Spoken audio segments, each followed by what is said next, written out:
Good morning. Welcome to the Calaveras County Board of Supervisors meeting for October 8, 2019.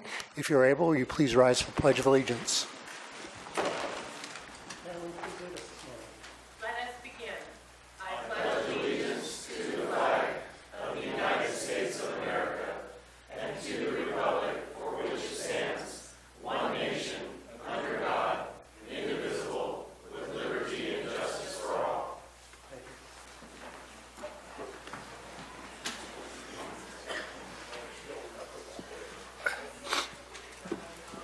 Should we start with announcements? Announcements. This is a time for county staff to provide updates of upcoming county events that may be of interest to the public. Announcements from the board. Supervisor Mills. Yes, Wild West Fest coming up at Angels Camp 2 weeks from this Saturday, or a week from this coming Saturday. Anybody that's interested, please come down. It's always a good time. Thank you.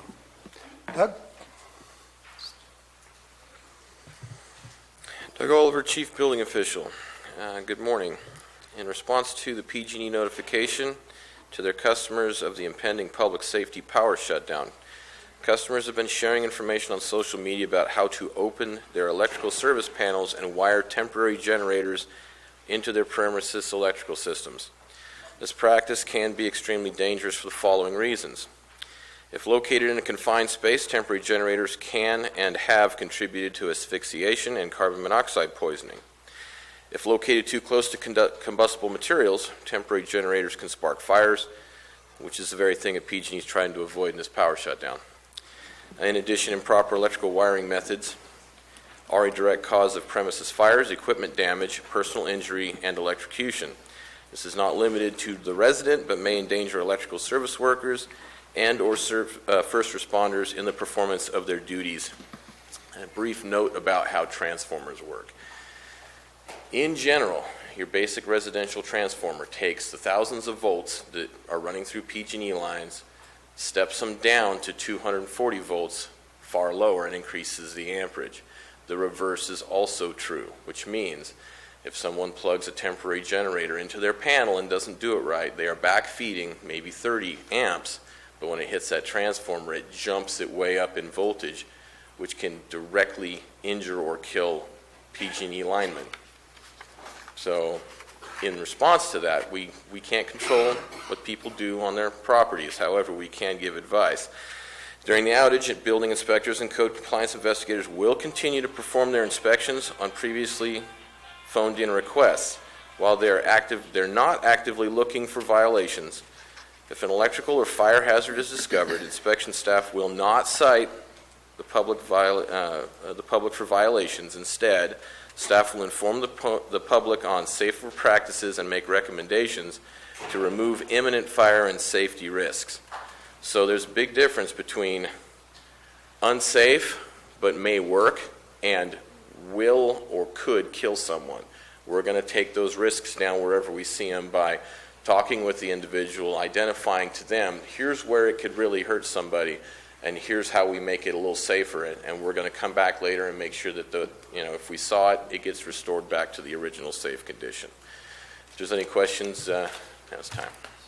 I'd just like to add a comment that remember that PG&E did lose a lineman a couple of years ago in Tuolumne County over a generator that was illegally connected or improperly connected to a service panel. This is not a time to be messing around with generators. If you don't understand them, remember they have been the reason for fires, and CAL FIRE will cite you if you start a fire with a generator in this county. So, word to the warning and word to the caution. Thank you, Doug. Thank you. Okay, I have a couple. I see no other announcements from staff. I've got a couple announcements to make this morning. Today, upon our return from lunch, and no earlier than 1:30, we'll receive an update from the Office of Emergency Services regarding the expected public safety power shutoff. If we have not completed our regular agenda by that time, we will continue that agenda after the special meeting. The special meeting was called based upon the warning we got yesterday and statutory guidelines on when we can actually have a meeting and announce it. So we'll be having a conversation with the board and the CAO and OES at 1:30, and then continue on with our meeting. Couple other announcements. On October 15th, we are anticipating the adoption or bringing forward 9.22 and associated fees, which is the background check, and 17.95 and regulatory fees at that time. Is that not correct, Counselor? Well, and on October 22nd, we anticipate bringing back both 17.95 and 9.22, which is cannabis regulation as well as background checks. On October 29th, I'd like everybody to hold the date for auditor controller interviews, which will be done in public here. And on November 12th, we anticipate the adoption or bringing back of the general plan for final consideration and a vote by the Board of Supervisors. So, yes, sir. Can I get a copy of that document you just read? Absolutely. You could actually have this one. Thank you.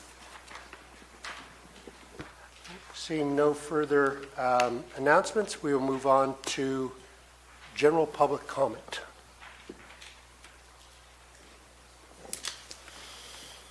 General public comment. Any item of interest to the public that is within the subject matter jurisdiction of the board and is not posted on the consent or regular agendas may be addressed during the public comment period.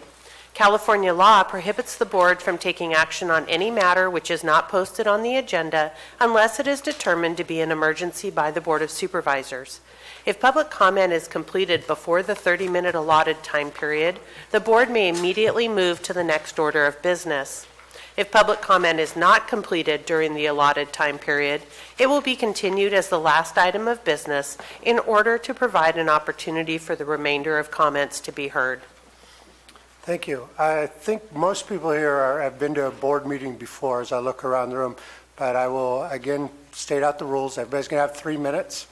I'd like to have no more than 5 people at a time lined up in the back. If your item is on the agenda, please do not address it at this time. So this is for everything that's not on the agenda. And I will stop you if you go into items that are going to be heard later on. Will, lead us off.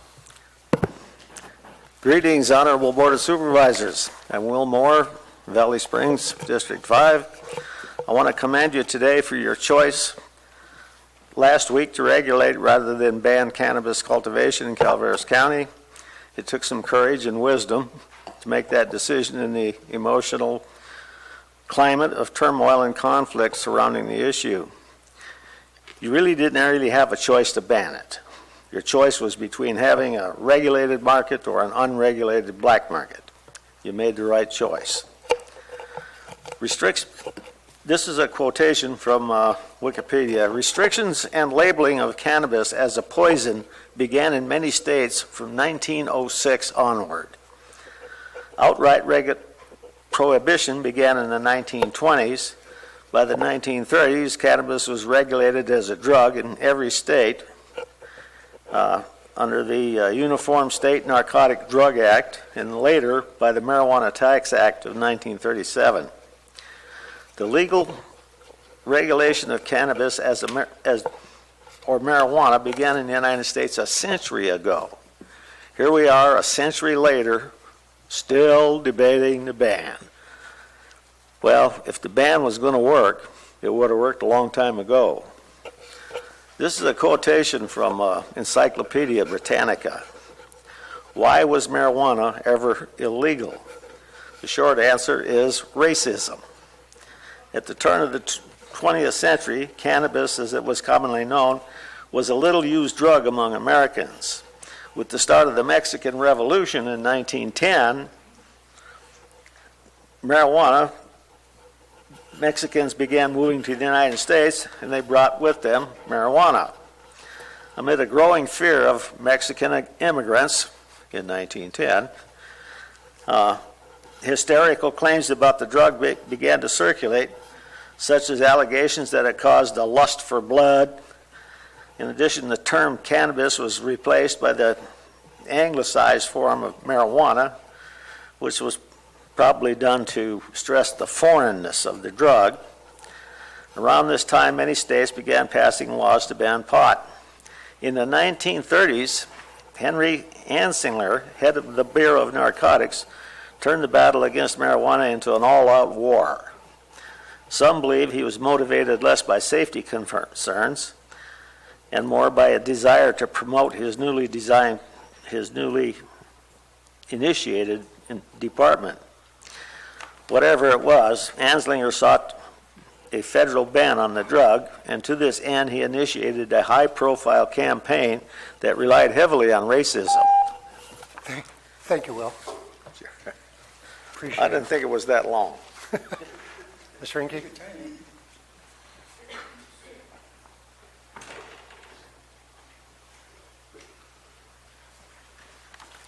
Good morning, Vicki Reinke. I've just passed you out a copy of a recent ad in Craigslist that really concerns me as a citizen. And the ad reads, and I'll read most of it, "My spot, your commercial cannabis license. We have the land and the finances for soil, greenhouses, and all the startup needed. We also can provide workers with experience, da-da-da, and on. Also looking to purchase licenses that are available if you do not wish to farm anymore. Thinking about not having to worry about the farm at all and just providing the paperwork and sitting back to collect. Farm too small because we now have 20-acre rule coming up. Call us. Let's talk. Got an abatement order and can't renew your license? Call us. Let's make something happen. I'm open to all ideas. I'll buy your licenses with a 2-year buyback an option or outright, or can team up with you and use your license here and go into business together." So basically that's what that's saying. No surprise, the ordinance 1795 has not even been passed, and already individuals are running ads to provide property to grow, asking to purchase their license, which I believe maybe they mean a permit, looking to do business with other growers. To my knowledge, a permit was only good for 1 year, and the same with the state license. They have to be renewed every year. So what is being sold and what is being purchased? Not only that, Section 1795.030B of the current ban ordinance states, by any and all registration or applications pending, certificates issued by the county for medical cannabis cultivation sites under the prior version of this chapter, the UO, May 10, 2016, whether for personal, primary caregiver, or commercial cultivation, shall terminate and be rendered invalid within 90 days. Which says to me, all permits that were ever given out are no longer valid, and we shouldn't. So again, what license are they referring to in this ad? This is just another way for shady deals to occur in Calaveras County, and I hope you look into it. Thank you. Your next speaker. Ms. Corda?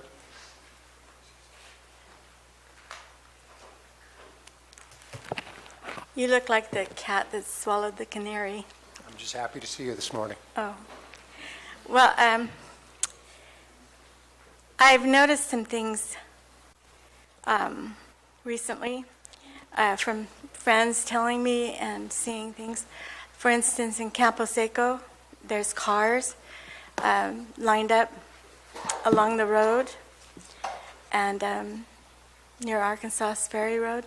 And one wonders why, when Campo Seco is such a small place and there's all these cars lined up there.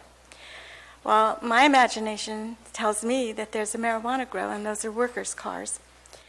I've heard from a friend that Mountain Ranch is harvesting marijuana. And right in front of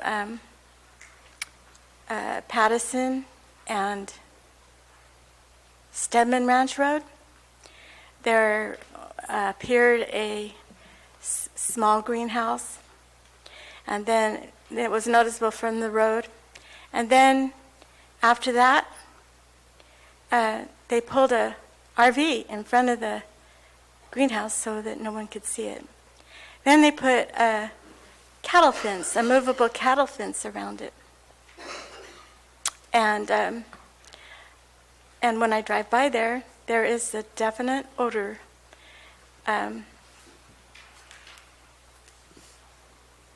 And then the sheriff takes this particular week to take a vacation. Prime harvesting time in Calaveras County, and the sheriff takes a vacation. And, you know, as much as people want to try to make it nice, marijuana is not nice. And we're letting it happen here. It's against federal law, and it's thumbing our noses up at our own country that we should love and cherish. And this is not the way to do it. And I'm really, really sad. Thank you. Other public comment?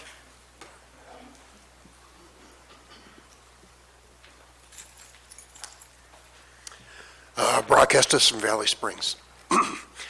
Last week, predictably, you voted 3-2 on a cannabis ordinance. The first in a long series of 3-2 votes.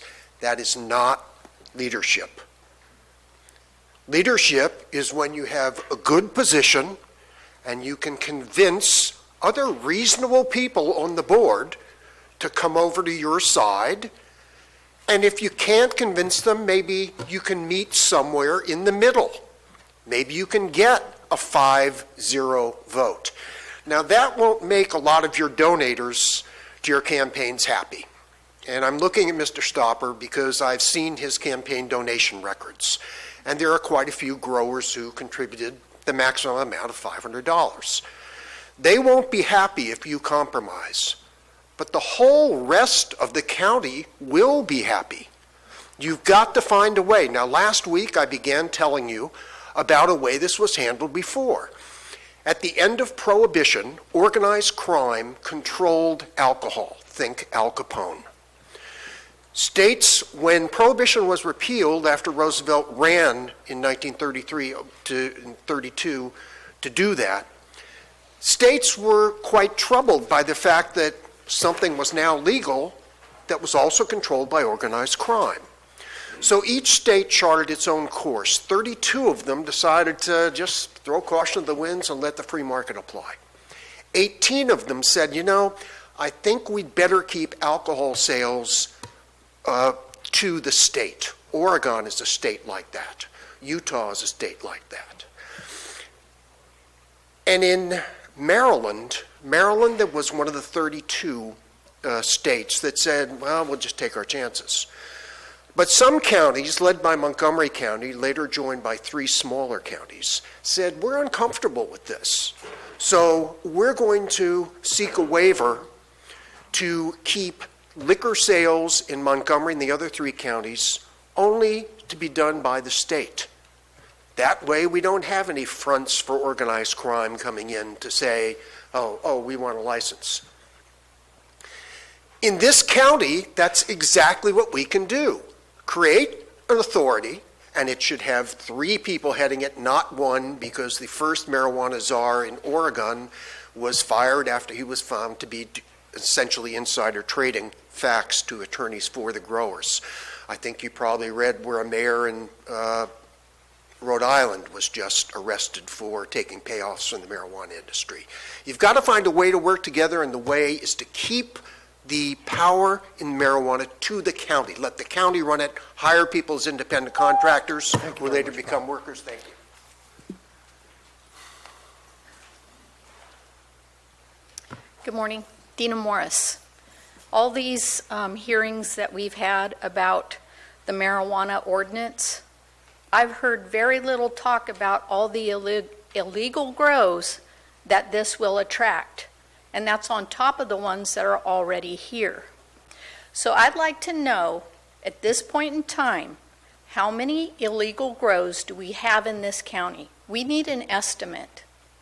And then, when you guys enact this ordinance and our county gets overwhelmed and saturated with more illegal grows, I want to know how you're going to keep the community safe, your citizens safe, and the kids safe. I want to know that. I need an answer.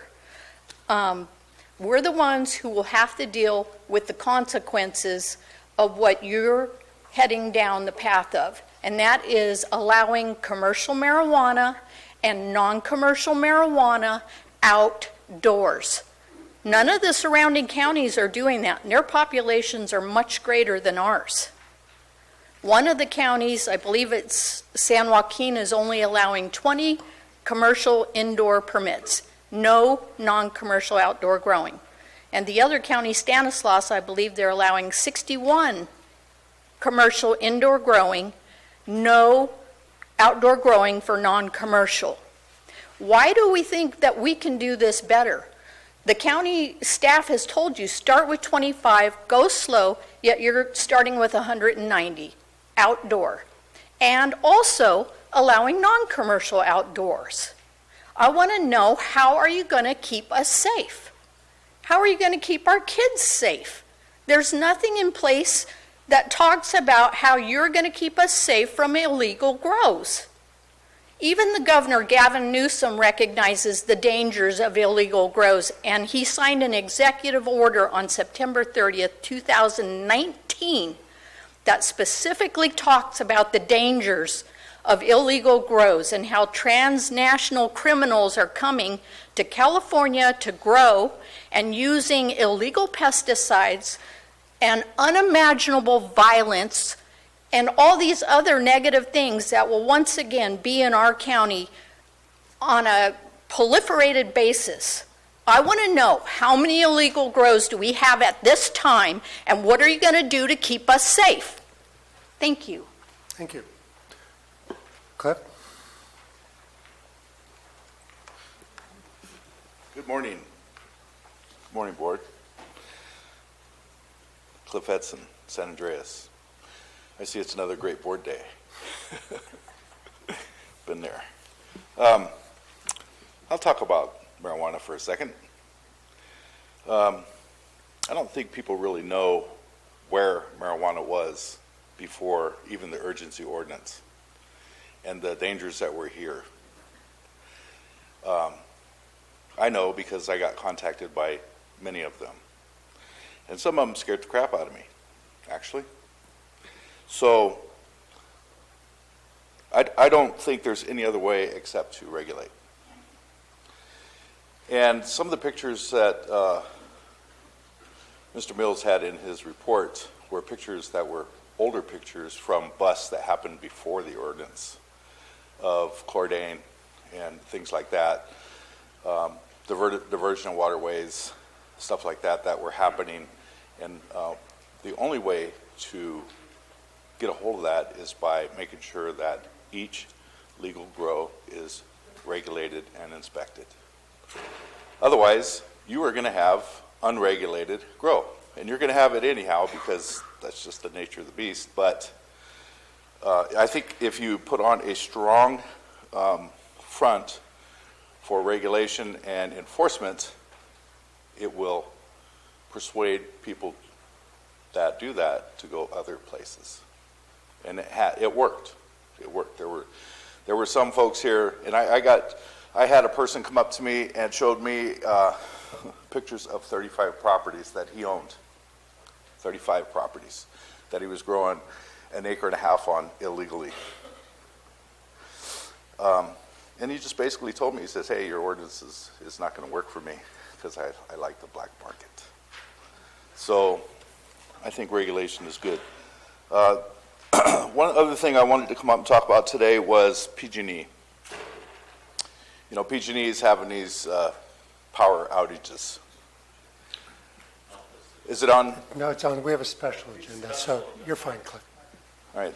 Okay, don't interrupt me again. PG&E is doing these power outages. You know, they came up here, they did business for many years, and now that, you know, they're getting hit with all the things they should have done, they're shutting off our power they call it safety. It's not safety. It's not safety at all. It's more like terrorism for a lot of the seniors in the area. So my suggestion to PG&E is to provide power to us. And if they can't do that over the lines, then they should be able to buy generators for the people that they shut the power off on. Thank you. Thank you. Seeing no further public comment, we will close public comment and move on to the consent agenda. there, Consent agenda items are expected to be routine and non-controversial. They'll be acted upon by the board at one time without discussion. Any board member, staff member, or interested party may request removal of an item from the consent agenda for later discussion. board members have items to pull from the consent agenda. Item number 4. Item number 4. Any others? Very well. Any staff? Any items? Public? Seeing none, I will ask for a motion to move the remainder. Second. Moved by Supervisor Callaway, second by Supervisor Stopper. All in favor? Aye. Opposed? Passes 5-0. Item 4 is from Public Works. To award RFP 19-0980-05-925 for the management and monitoring of the Independence Road Disaster Recovery Project, and to authorize the board chair to execute an agreement with Myriad Engineering Incorporated for construction management and monitoring services related to debris removal along Independence Road resulting from the 2019 winter storms in an amount not to exceed $107,340 for the term of September 24, 2019 through December 31st, 2019. Thank you. Supervisor Toffenelli, you had a question? I have a couple questions, Josh. It relates to item number 5. Both of these are together. Have these already been awarded?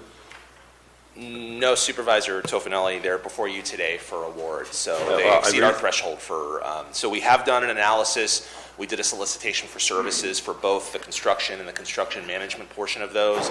We received responses to those, we reviewed those, and based on those responses, these are the recommendations we're bringing to you today. And I realize they're here for approval, but I'm just concerned with September 24th. This is October 8th. So have they been working since September 24th? That looks like a typo, sir. If it is September 24th, apologize, I missed that. Let me look at, was there a board date the 24th? Yes. So what likely happened was it was originally, we tried to push it for the 24th. It got moved to the 8th because it didn't meet schedule, and we forgot to change that date from the 24th to the 8th. So that's a typo on our part. I apologize. Okay, thank you. So October 24th is the actual start date. So the actual start date on that should be not September 24th. It should be after October 8th. So assuming the board approves it today, we'd like to get started pretty soon, especially with the oncoming winter storms. And there is some, before we start getting some pretty heavy, hopefully it holds off, but we'd like to get it started. So the hope is to get started in the next week or two. But that should reflect October 8th and not September 24th. I can either, at your direction, make the small administrative change or accept it as is.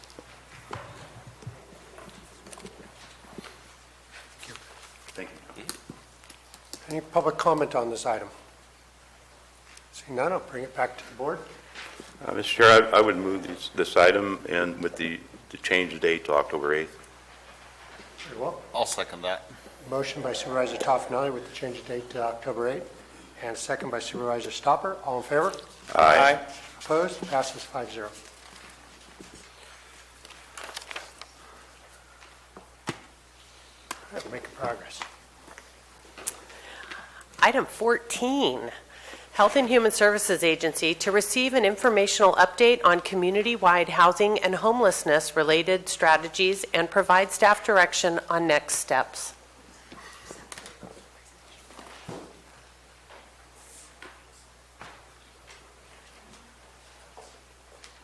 Can we take a 5-minute break for her to set up? Yeah, we'll take a 5 minutes. We'll come back at 9:35. But, sorry. Welcome back to the Calaveras County Board of Supervisors meeting. We are on item 14. We've already read it in. So, Kristen, take it away. Good morning, Mr. Chair, members of the board. Kristen Stranger, Health and Human Services Agency. The purpose of today's item is to bring back before your board a number of housing and homelessness related initiatives that have been either support or are in line with the the collaboratively developed homelessness plan, as well as the housing element within Calaveras County. And at the end of conclusion of today's item, we will be seeking further direction from the board that either reiterates previous direction given or requests that staff move in a different direction. Excuse me.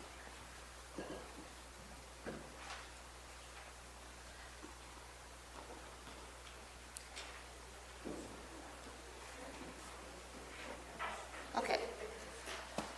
So moving first into the causes of homelessness, this is a slide you've seen before, but again, I wanted to reiterate that homelessness is a very multifaceted issue. It has many causes. Individuals are just that, individuals who are experiencing homelessness. Some of the causes that have been identified is the loss of employment, lack of affordable housing, drug and alcohol abuse, physical or mental illness, trauma, etc. And because of the complexities of addressing homelessness and serving individuals that lack stable housing, it really does require a multifaceted, multi-system approach to addressing the issue. It's definitely not just a single government responsibility. It really does require the partnerships, both public and private, in order to create solutions that serve those individuals in our county that lack stable housing. And one more thing, a piece of data that I had just come across the other day, this is also a very pertinent issue statewide. You really cannot pick up a newspaper currently and not find this being a very hot topic. In fact, the Public Policy Institute of California does their annual surveys with public voters that kind of identifies what are top issues to Californians. And this year it found that housing and homelessness was right up there with the jobs and economy as the top issues for Californians that they identified within their state government. So to begin, a brief timeline of updates that have been provided to the board and direction that's been provided to the board thus far. In January 2016, the Board of Supervisors conducted a study session and provided direction to staff to determine the type of emergency shelter that would best serve Calaveras County. Now, this was prior to my starting as Health and Human Services Director. Director Mary Sawicki was the director at that time, as well as it was a previous board. So again, you can see that this issue has been one that the board has been discussing and the community has been discussing, trying to identify solutions for quite some time. So during that board presentation, that study session, the board acknowledged that the impact of homelessness was already having on the entire county, acknowledged that there was a homelessness problem, acknowledged there was a need to address it, and acknowledged that costs were already being realized within the community to emergency services, medical-related types of things. They also recommended utilizing a committee or a task force to develop solutions of services, and they did acknowledge at that time that the where would become the most difficult part. In May of 2018, the Health and Human Services Agency convened a task force, the homeless task force, of which we've provided a couple of updates thus far, to begin to grapple with this issue. Now, this was right before the state government made it known that there would be a number of funding opportunities available to local municipalities to address this issue. But again, that dialogue and that collaboration needed to begin. So a number of diverse stakeholders were pulled together for the homeless task force, and that again began in May of 2018.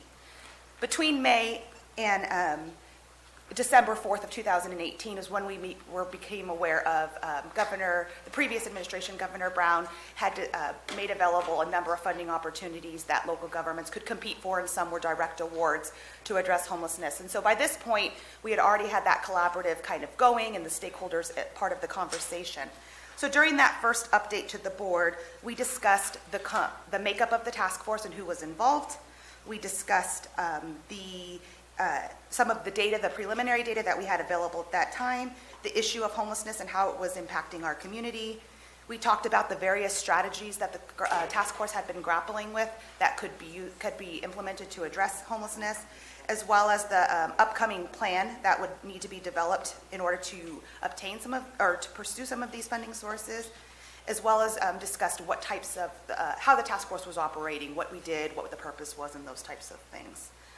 In May of 28th of 2018, we brought the second update from the task force that again spoke about those very things I just talked about, but then also provided additional detail on where we were on the pursuit of a number of the funding opportunities that were made available by the state.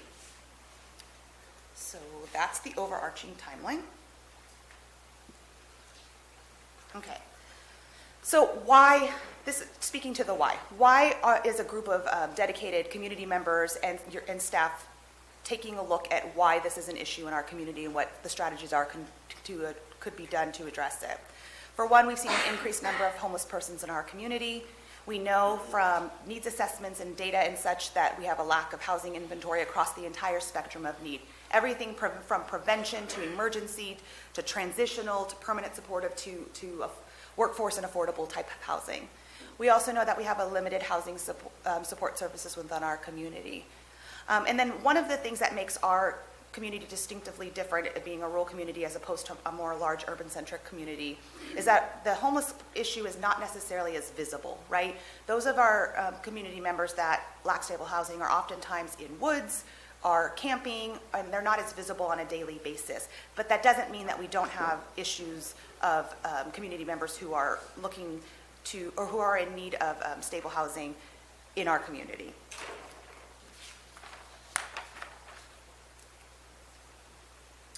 So our point-in-time count data, this is information that has been widely shared, but in 2019, the point-in-time count was conducted. It's a mandatory count dictated by HUD, which is a federal entity. All communities do it within the same time frame. It's at the last week of January.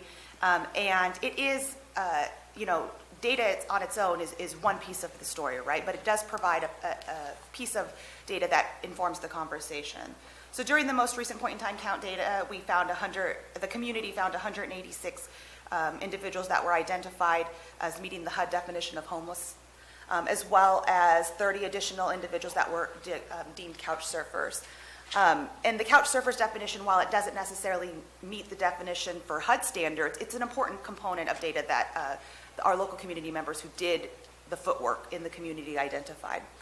And then of those 186 individuals, 24 were found to be under the age of 18.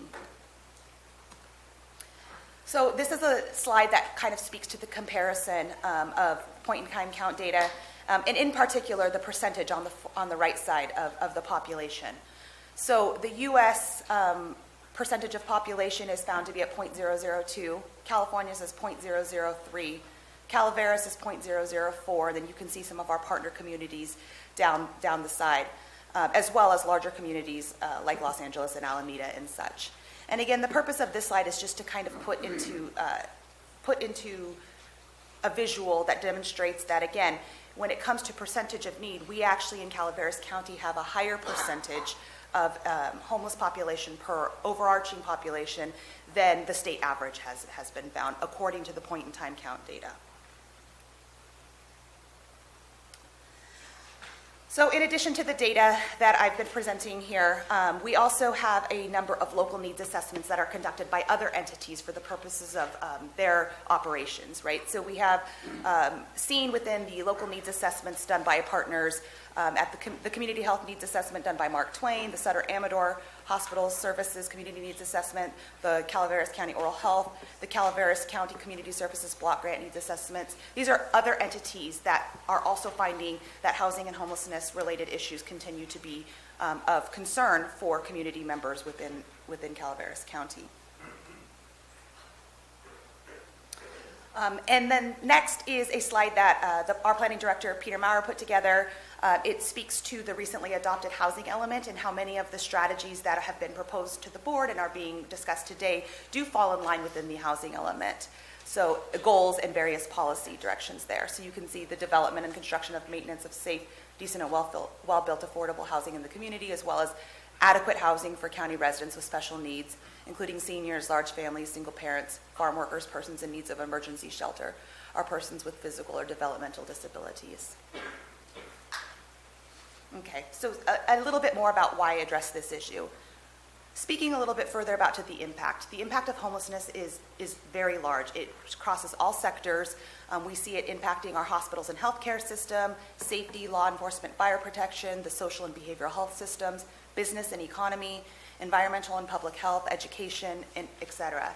And you'll hear from a number of people, I'm sure, today who are able to provide those perspectives way better than I can because they represent those entities. But just a little bit of data that we have come across. The National Alliance to End Homelessness reports that the average cost for emergency services for an individual who is housing unstable is approximately $35,000, whereas supportive housing options are $12,800. So there's a business case also, a cost return on investment case that speaks to the fact that trying to address the root cause and help individuals stabilize does have a reduction on monetarily as well. And then she couldn't be here today because she has a previous engagement, but I've worked with our emergency department manager, Christine Dittman, over at Mark Twain to get some data as to the impact on homelessness is having on the emergency rooms, right? Because that is oftentimes a place where individuals go. And she shared with me that within the first 6 months of January to July, 53 individuals identified as that were identified as homeless in the ED, that they are working to try to connect to services, connect to referrals. And just a little bit further perspective, they had 3 individuals just this past Monday who were homeless. And there's an impact, again, that rules are increasing in terms of the requirements for emergency departments to provide proper resources to individuals who are being discharged out of the hospital. And again, that is another system that's being impacted by homelessness, and another reason why joint community response is very much needed. So a little bit about the Calaveras County Homeless Task Force and Plan. Before I begin, I know there's some task force members in the audience, so if you could just raise your hand. Hi, there you go. Those are a diverse representation of individuals. Thank you for being here. A diverse representation of individuals who have had stakeholder input on the development of the plan, as well as developing strategies that could be discussed by your board in terms of addressing this issue. So the task force was developed, again, for the purposes I just shared. We have used it because it does have diverse representation to discuss when a funding source is coming out, what might be the best type of approach that would meet the county's needs, and then put forward those recommendations to your board. The task force itself did develop with the help of a consultant, Calaveras County 5-year plan to end homelessness through a collaborative process that had diverse community input and identified goals, strategies, and activities over the next 5 years to reduce homelessness and make it non-reoccurring. So this group, to develop that plan, there was a number of stakeholder input, a number of stakeholder interviews and focus groups that were conducted with a number of individuals. And so they included housing and homelessness service providers, building and planning departments, law enforcement, probation, ambulance systems, social services and behavioral health providers, the Office of Education and the various school district and service providers, veterans services, individuals who have had housing instability in the past, or those that might be engaged in behavioral health services, the healthcare community, families and consumers, task force members, and the local business association. So we did have business representation as well. So again, that plan that was the result of this collaboration ended up resulting in identifying the needs, the prioritized strategies, as well as discussing what some of the various interventions and strategies could be to address those very things. Whoops, excuse me. This speaks to this slide right here is just a little bit, it's a highlight of the various task force members' types of memberships, because within each one of those categories there's a number of entities, but this speaks to the task force types of memberships. And as we're working through this, there's a lot of lessons learned, right? The task force itself, as well as the staff that are leading the task force, we're learning every day about this is how complicated this issue really is in addressing. And so we've actually kind of expanded. So we have the overarching homeless task force, which has the diverse stakeholder input, which you've heard the updates from before. We also have a subcommittee because of individuals from that task force that kind of works through the more meatier details of if this strategy is being proposed, what are the programmatic rules and requirements associated with it. We have a logistics work group of county staff who help guide if this strategy is to roll out, these are the types of things you're going to need in terms of building and planning and those types of expertises that Health and Human Services does not possess, as well as a more newly formed group, which is kind of a system level impact group. It includes the healthcare district leadership, as well as mother-lode job training and the leadership of our county that can speak to, again, further providing information about the impacts to other systems beyond just county government. This is the infographic that we have kind of used to brand the need in our community. And I think what's really important about this graphic is to emphasize that each one of these doors represents a need within the community. We have the emergency door, which is just that, individuals who are in need of emergency services. Bridge, also referred to as transitional housing, oftentimes an individual or individuals or families who are in need of supportive services as they're transitioning into self-sufficiency. Permanent supportive housing, which could be a permanent solution, but still has the ability to provide case management and other types of services, as well as workforce and affordable housing for individuals who maybe have a limited income, but do have ability. And so you can see at that bottom rung right there is all of the supportive services that are needed in order to support this thing.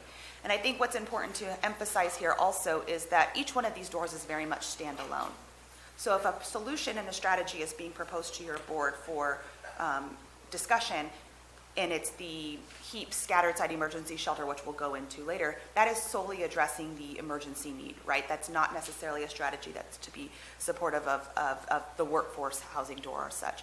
But again, this all speaks to, on a grander scale, the need for addressing housing and homelessness in our community. So the homelessness plan, it's a large plan, and it is provided as part of the updates in your packet, but I kind of tried to synopsize the challenges and prioritize strategies into 2 slides. So the challenges that were identified through that community-based collaborative process was that there is an increasing homeless population, there's a lack of shelter and housing options, there are skyrocketing housing costs, and that the complexity of the homelessness population.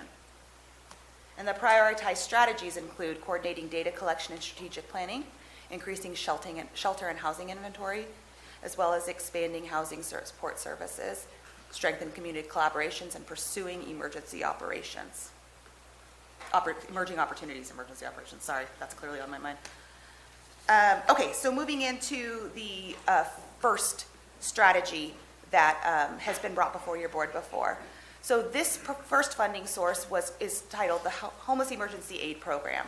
And it was one-time flexible block grant funds that were provided to municipalities to address emergency need, right? So this is that left hand, I put a star over the door to communicate that it is solely addressing that strategy, that need.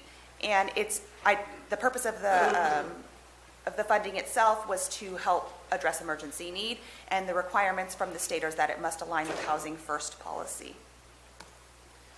So this is a slide that is new. It outlines all of the Homeless Emergency Aid Program state allowable use of funds. You can see on there the funding can be utilized for services such as street outreach, health and safety education, homelessness prevention, etc., rental assistance and subsidies, flexible housing subsidy funds, eviction prevention strategies, capital improvements such as emergency shelters, navigation centers, transitional housing strategies, and actual buildings of structures, as well as administrative cost, and then a little bit of other. You can see that the strategy that has been proposed to your board from the task force fits mostly within the capital improvements category, as well as a little bit of administrative. So the Homeless Emergency Aid Program funding, when the task force was dialoguing about what would be a strategy we can use to pursue that funding source, the discussion was to propose a pilot project, right? Because it's something that we've never had. We don't have an emergency shelter. that continues to be a need. And so we had dialogued with each other, as well as reached out to other counties and communities who do various types of strategies, because looks different in every community. We talked to communities that had centralized shelters. We talked to communities that had kind of a scattered site, smaller tiny house approach, got best practices from them, heard their lessons learned, as well as pulled for their programmatic rules and requirements. And, those are kind of that's all the dialogue that went into informing what the strategy that would be proposed. So on this one, again, a little bit more about the project. It's pilot. It was developed to meet the emergency need. The proposal is approximately 10 shelters, tiny homes, that would be utilized throughout the county, starting first with the site here in San Andreas. So smaller in scale, but very deep services, supportive case management, and extreme oversight as a way to meet the shelter needs within our community. And then finally, there'd be oversight and housing-focused case management would be provided to all emergency clients to help them move towards self-sufficiency and permanency as quickly as possible. So this is the project that is being proposed. I really want to emphasize that it's focused on serving those who have a demonstrated need, who have demonstrated that they would like to move towards self-sufficiency. It's a limited number of resources. It's targeting those individuals who have communicated to us that they are wanting to make improvements in their lives. And we would like to help, as service providers, them do so.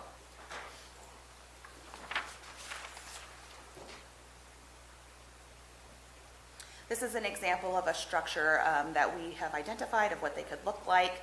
Again, following today, this would have a lot more detail in terms of procurement and such, but this is an example of what they could look like. This map is a little bit difficult to read, but just for some perspective, the proposed location of the first site for the emergency scattered site would be here next on government campus, next to the behavioral health building, which is where the substance abuse services as well as mental health services are easily accessible. It's down the hill from the library, and again on county government land. And one of the reasons that this location was chosen was that it is in close proximity to services, as well as we've worked with the librarian over the years that we have worked together. And we do know that there is individuals who are housing unstable and homeless in that community, around the library regularly, because we oftentimes are responding to try to provide outreach and services to those individuals. So again, it's a pilot site. It's easily accessible by law enforcement as well as services, and we had proposed that as the way to meet emergency shelter needs. So a little bit of history of the communication to the board thus far.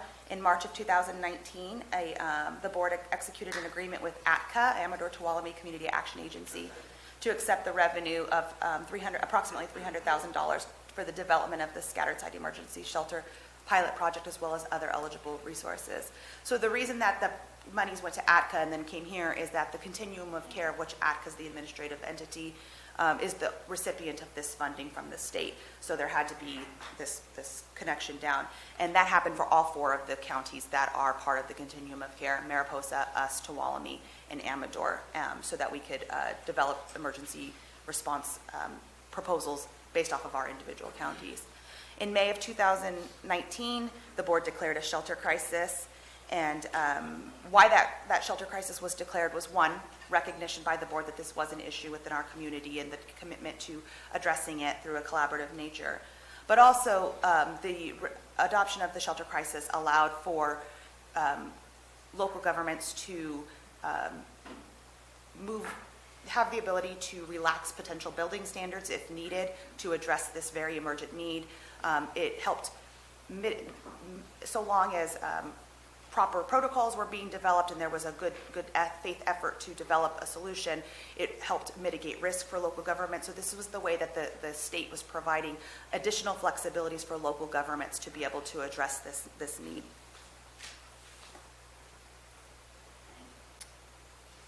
So this slide is just a highlight of what's going to be asked later on in the presentation. I'm not asking at this time, but I wanted to provide it throughout the presentation. So at this point, the Homeless Emergency Aid Program is staff are requesting direction from the board on with the following options that we've identified. Either direct staff to continue with the implementation of the Homeless Task Force developed scattered site emergency shelter pilot project, direct staff to utilize HEAP funding in another allowable manner, direct staff to return the grant funding to the continuum of care and or state, and then of course another category. The next strategy that has been developed and proposed by the Homeless Task Force is a strategy to meet the permanent housing need, utilizing No Place Like Home funding. So No Place Like Home was enacted in 2016, and it provides $2 billion in bonds statewide to support the development of permanent supportive housing for people with mental illness who are housing unstable.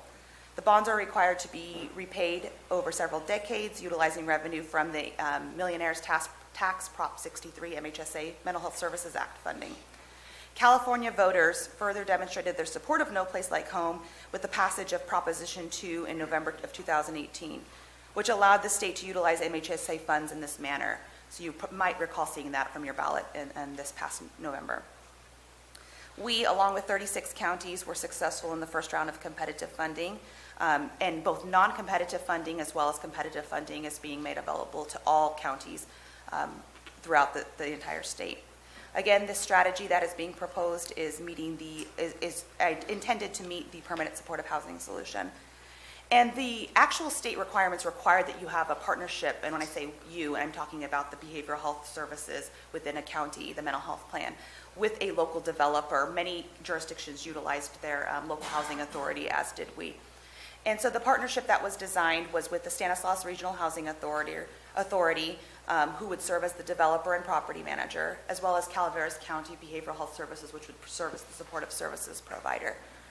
And just for clarity's sake, because I know their name throws off a lot of people, the Stanislaus Regional Housing Authority serves 8 counties, including Calaveras. So they are the state-dictated entity that is to serve Calaveras County in terms of meeting housing needs here. So that is a little bit about that strategy. This is an example of the units themselves. These are pulled from the Stanislaus Regional Housing Authority, units that they have in other municipalities, just to kind of give a visual. And so the proposed site for the first round of No Place Like Home was a site here at the corner of Goldstrike and Cemetery Road. And one of the reasons that site was, there was a few reasons that this site was chosen for the first pilot project. For the first project for No Place Like Home. One, it was for sale at the time. It was properly zoned for multifamily development, meaning it had the R3 designation, and in order to apply for the competitive funding, you had to have, the local community had to have site control of the property. As well as it's within walking distance in very close proximity to our adult system of care, children's system of care, and peer support center services.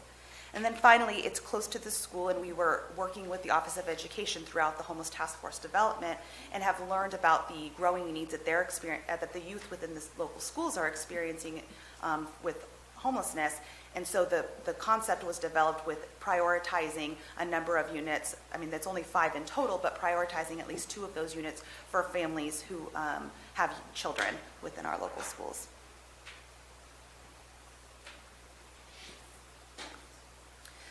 Again, speaking in addition to the housing development partner, the No Place Like Home first round of funding and all rounds of funding do require a collaboration with the local mental health plan. So for Calaveras County, we had worked with our partners we had worked to develop a supportive services plan, and the types of services that would be provided to these individuals are transportation to mental health and medical services, parenting and health education group therapy, employment opportunities, peer support, crisis services, as well as independent living skills. And I think it's extremely important to emphasize that the individuals that would be referred to the Housing Authority for these units are individuals who are in good standing, who are fully engaged in their mental health recovery plan, and have demonstrated the need and the desire to be for full self-sufficiency and whatever that might look like for them.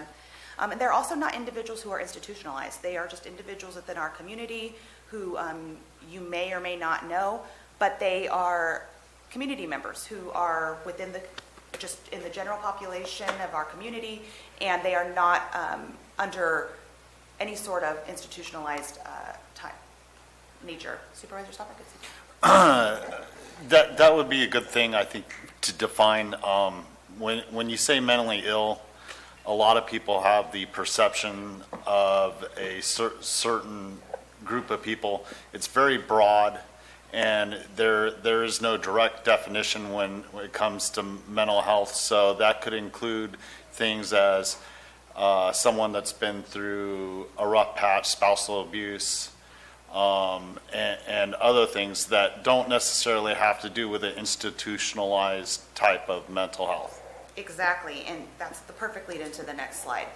So a little bit about homelessness, mental illness, and stigma. So according to the Substance Abuse and Mental Health Services Administration, 1/3 of homeless individuals have severe mental illness. So not everybody that's homeless has mental illness or a drug issue or what have you, but oftentimes we do find that individuals that are housing unstable do struggle with those issues, right? We know mental health conditions are very prevalent. You can see some statistics up there. But Supervisor Stopper is completely correct. The term severe mental illness oftentimes is a very polarizing term. It's a very intense term, but really what severe mental illness means is that without treatment, one could not engage in activities of daily living, right? So it's not necessarily a diagnosis like this type of diagnosis and this type of diagnosis means you're severely mental ill and this type of diagnosis means you're not. It's not diagnosis specific.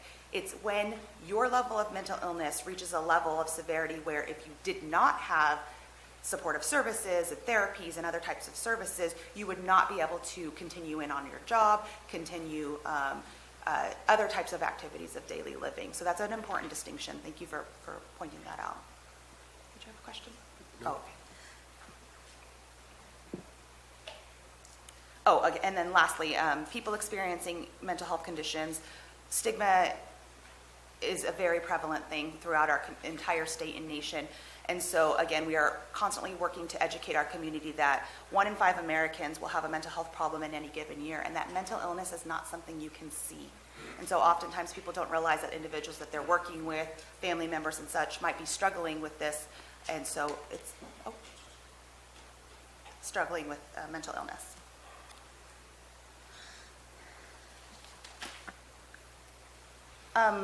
And then lastly, there has been studies that have come out from the FBI and various entities speaking to the fact that people with mental illness commit anywhere from 3%, although I did see a statistic recently, 3 to 5%, just to provide complete clarity, of violent acts and are much more likely to be victims than perpetrators of violence. Research has also shown that supportive services such as housing and case management do help individuals to go on to lead successful, healthy lives and that are productive, and I believe you'll hear from some of those individuals today. So a little bit more about the historical time frame in terms of pursuing No Place Like Home. In August of 2017, the board provided approval to pursue No Place Like Home Technical Assistance Grant Fund application. And the state made this funding specifically available because this is brand new. No jurisdiction has ever been through this before. Behavioral health partners aren't developers of properties, right? That's not really in our wheelhouse, hence the requirement to partner with a developer partner. And so they provided us technical assistance funding throughout the state so that we could utilize consultants and utilize expertise to develop appropriate strategies to pursue these funding sources. In Calaveras County in particular, the bulk of this funding was utilized for a consultant who helped develop the homelessness plan because it needed a very quick turnaround in order to pursue the first funding source, as well as an expert who helped put together the first application through the Housing Authority. I've showed you the chart, and it's in part of your packet about the number of funding sources that came all at one time and are continuing to come to address homelessness. There was another funding source called the Homeless Mentally Ill Outreach and Treatment Program grant funding, and this is not a complete project yet. We haven't even brought a proposal to the board at this time. We're still grappling with it at the Homeless Task Force. But it was $100,000 of one-time funding. We would be likely proposing leveraging that money with another resource because $100,000 is a limited amount of funds and it's one-time funding.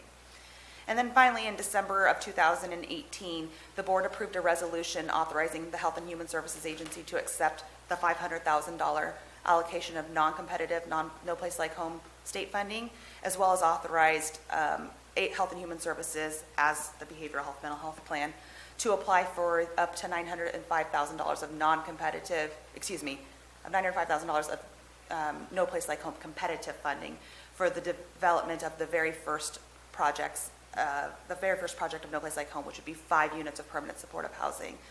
We did pursue that application and were successful. It is the smallest project in the entire state. Nonetheless, it was a successful application with a very high score. Oops, excuse me.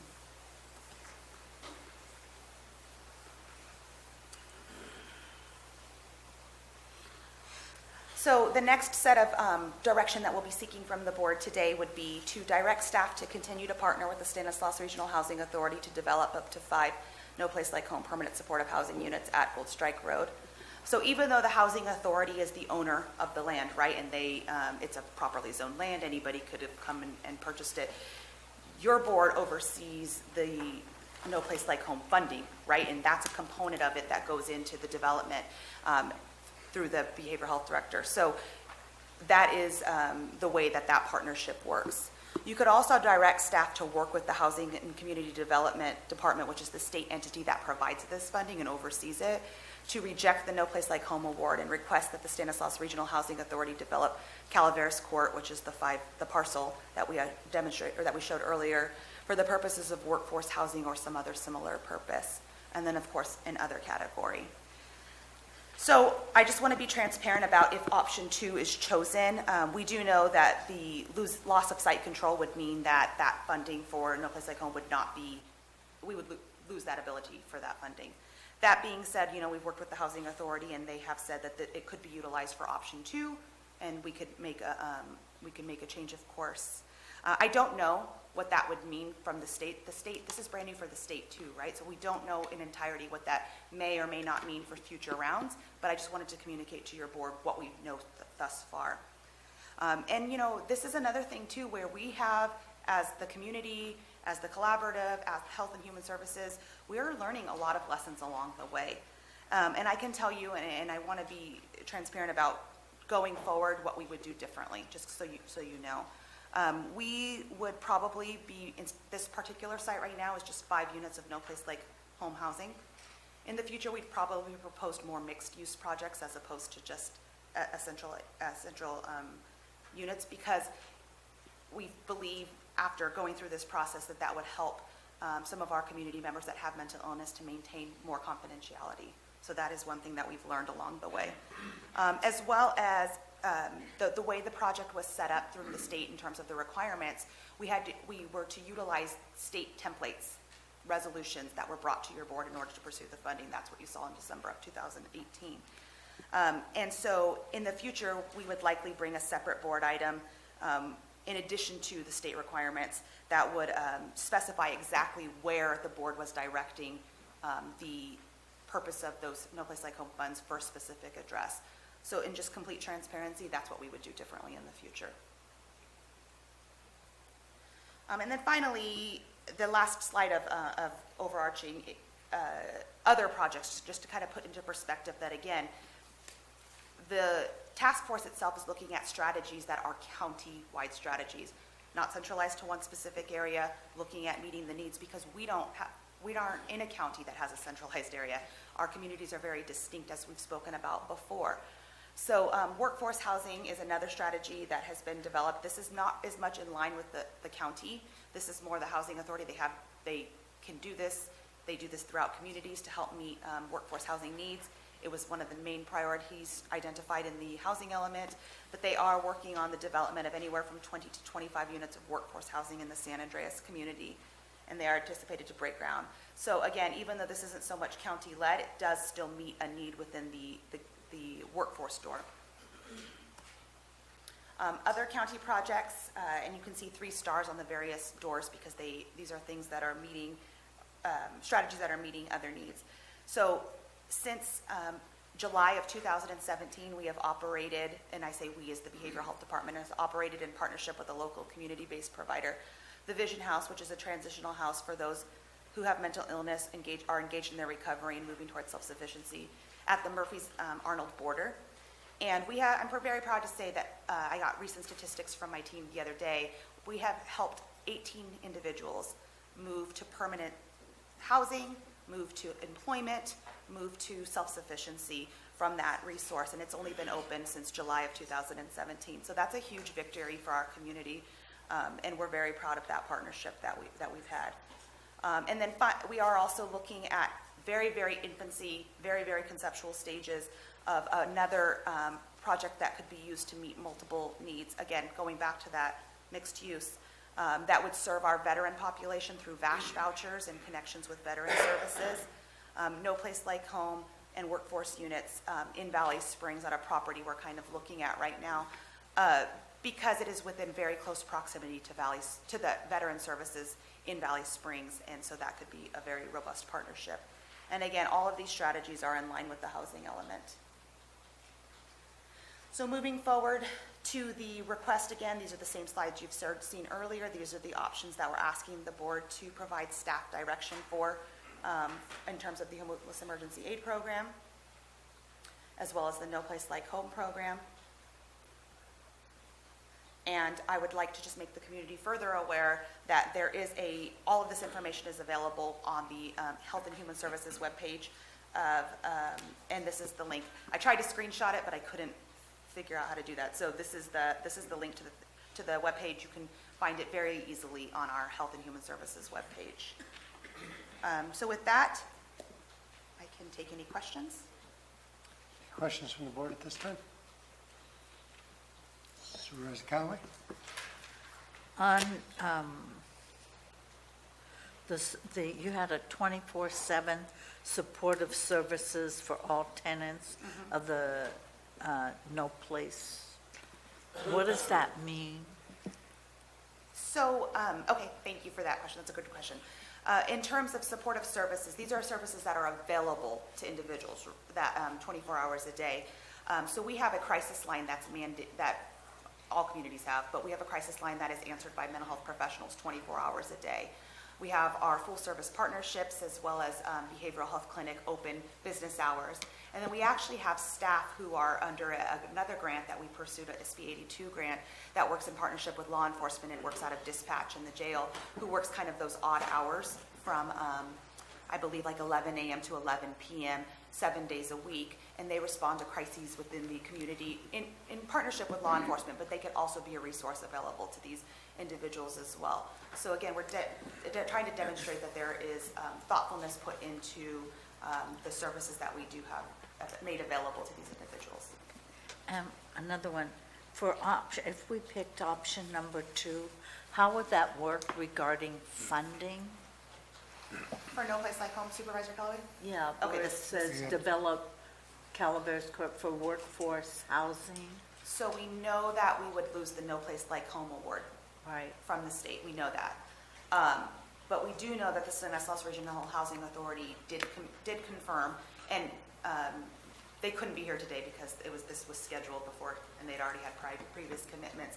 But we do know that one of the options is that they could develop that property for general workforce housing, similar to how they are at the other units that I described earlier. So how is that funded? From the state. So yeah, we would lose that funding from the state. But if Stanislaus Regional... Oh, I'm following you. I'm sorry.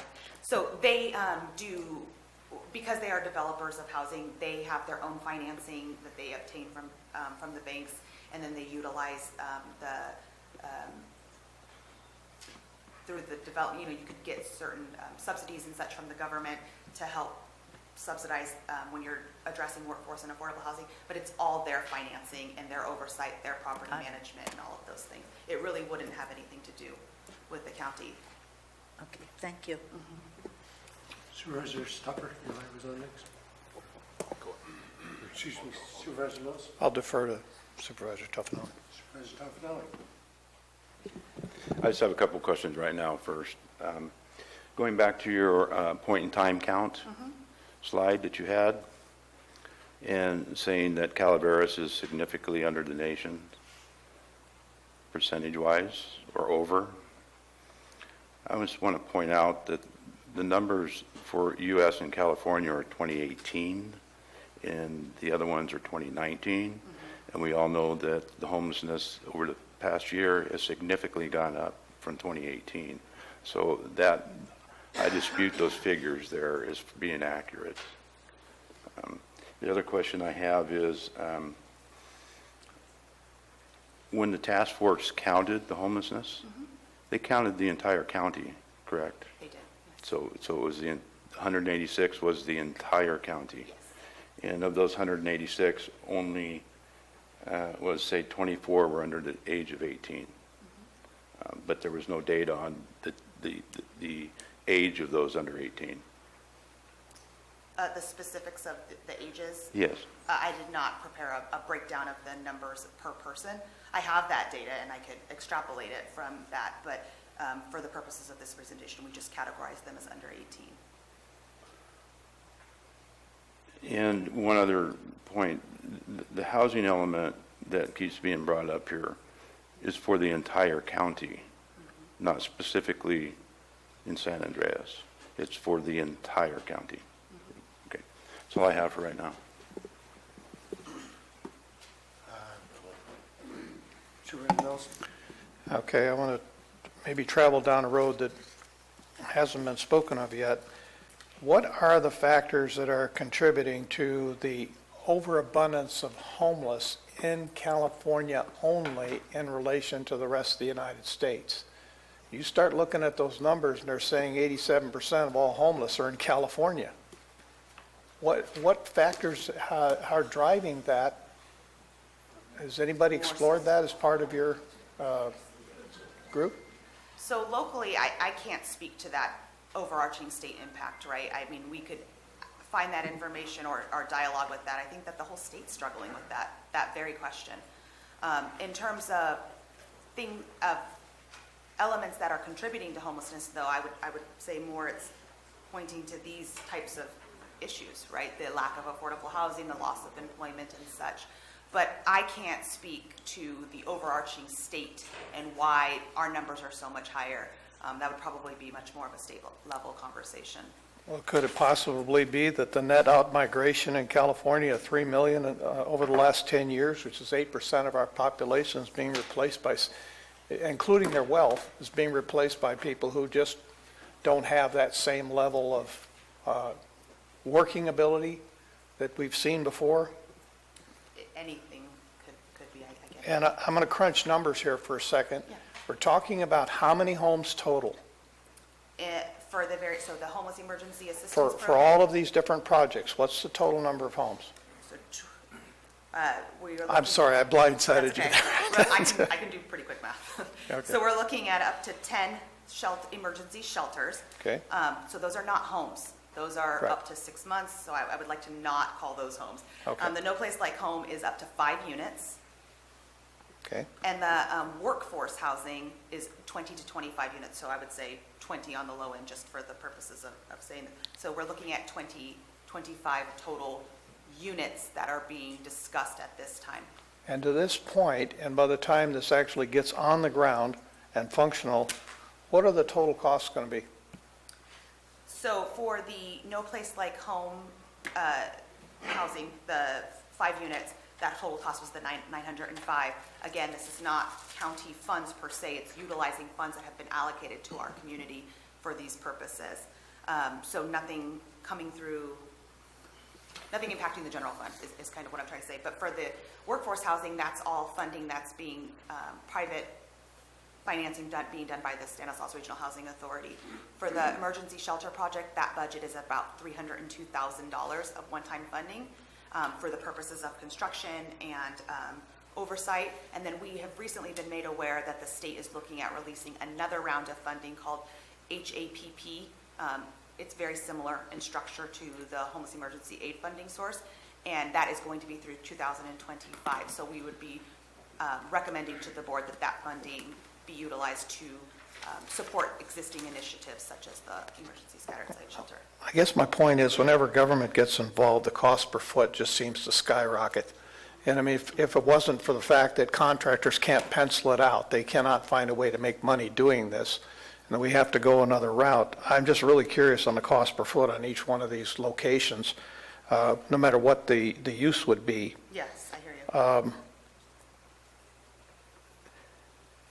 I'm just, to understand that, are all of these homes going to be ADA, are these locations going to be ADA compliant, or will some of them be in some type of substandard construction, making some modifications to try to fit the need? Or are we, because right now our county code doesn't provide for substandard housing. So the intention for any housing development is never to do substandard housing. The intention is to create suitable housing that is for our community members to rent in these cases when it comes to the permanent housing options that we're discussing. The development has to go through the planning process and through all the building codes process, just like anybody else through in the community. Stanislaus Regional Housing Authority has not requested any waivers of fees, has not requested any waivers of building requirements and such, so they would be following the same requirements as everything else. The Homeless Emergency Aid Program, that's slightly different, right? Because that's scattered site emergency shelters. We would be, again, not looking to provide substandard housing, even if it's meant to be on a temporary basis. We would want to create, because we've heard you say that before in this session, we hear you, and we would be looking to propose suitable solutions, not ones that are substandards. And I would want to hear, I know what we're spending, or we're going to be spending if we do this up front for each one of these different phases, but we should also understand what the year-over-year costs are going to be. And I refer back to IHSS as, that was an idea that was forwarded by the federal government, and all of a sudden everybody just kind of started pulling back funds, and now the county is having to absorb more into our general fund to make up the shortfall. I don't want us to run down that kind of road, and what guarantees do we have that this won't be another one of those SB1 gas tax diversion kind of things that could come down the pike to say that we've now committed to this type of a scenario, and we need to maintain it because the state's going to require it. And I just want that to be well thought out, that we don't just think about getting something on the ground, but what is it going to cost us to keep it there year over year and maintain it adequately for the safety not only of those people who are living there, but the security of the people who are living around there. I completely understand your question. So in terms of the housing, the development from No Place Like Home and the workforce housing, again, that is development and property management done through traditional channels by the housing authority. So that long-term penciling out is taken into consideration. That's what they do for a living, is that type of development. In terms of the one-time funding, like the HEAP funding for these, that's a very pertinent question. I can tell you that as state, that we are advocating through our various associations for some sort of ongoing sustainable funding, because this one-time funding is very difficult, right? If it keeps coming down in one-time uses, it's a very difficult thing. So there has been advocacy and dialogue going on at the state level about if you're going to roll these types of funding sources out, please make available ongoing maintenance funding or whatever it might be. I can also tell, we would be proposing, when we do have that more information on the amount of money and such, we're in a general budgetary development, but it's all preliminary because we don't know the actual costs. We would be bringing that information to you because you've asked for that twice, so I completely understand that question. But I did want to remind you that this is, if the board was to say, go ahead and move forward with an emergency shelter pilot project as described and as proposed, you always have the ability to pull it back. There's nothing mandating that the board continue, and this is a policy decision for the board utilizing a funding source that we have been made available.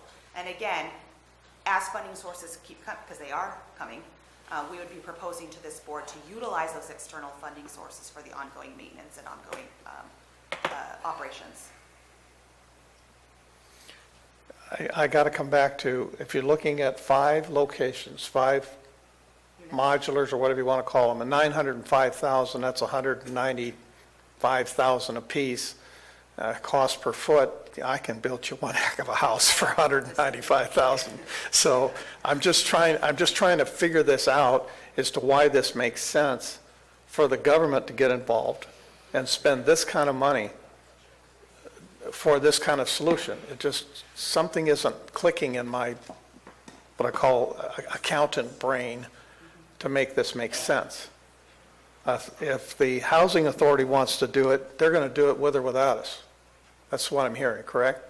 And because they do own the land and it's properly zoned for development, yes, no place like home, that's a policy decision for your board because it is utilizing funding that is made available to the mental health plans. But we could choose to just let them run their ship the way they want to run it, and we're out of it. Yes, I mean, you not run their ship, but you could choose to let them develop it as anybody else could as well. Right, right. They have control over their own destiny is what I guess I'm saying here. Okay. Thank you for your responses. Supervisor Stopper? Going back to the timeline, this has been ongoing for, let's say, 3 compositions of boards since 2016. You're the second director underneath this. Reviewing those dates going back to 2016, this was directly in the wake of the Butte fire. A lot of the concern on homelessness at that time when it was put forward was for that specific need when they're discussing it. But the board chair at that time had directly addressed this in the sense of the need for the county and the fact that the county has not done anything for this type of need when it came to the scattered shelters during that time. So as far back, this is working in 2016 towards this point. Moving forward to 2018, last year, underneath the second composition of a board, this was brought forward for the formation of your homeless task force and direction for the community outreach, and this was what that board at that time had directed you to do for that. And then to move on to later in 18, it was the first time you came back with that, with what the task force had found out and what the options were, and the board gave direction so that you brought back in May of 2019 what we're discussing today. There's a few things I would like to talk about here. A few weeks ago, a member of the West Point community came up here and talked during a public comment, and they're saying the services in West Point were not there for the type of need that some of these homeless people will need, such as jobs and other services that they may need. At that point, they pointed directly towards San Andreas, and they said the services are needed down in that are needed for these type of people are in San Andreas.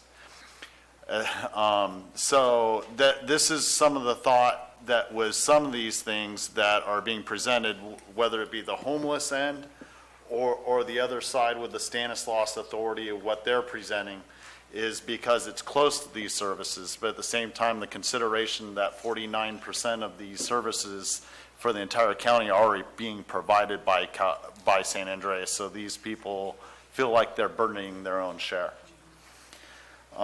There's also the Stanford. I brought up the last time you had brought this before the board, the Stanford,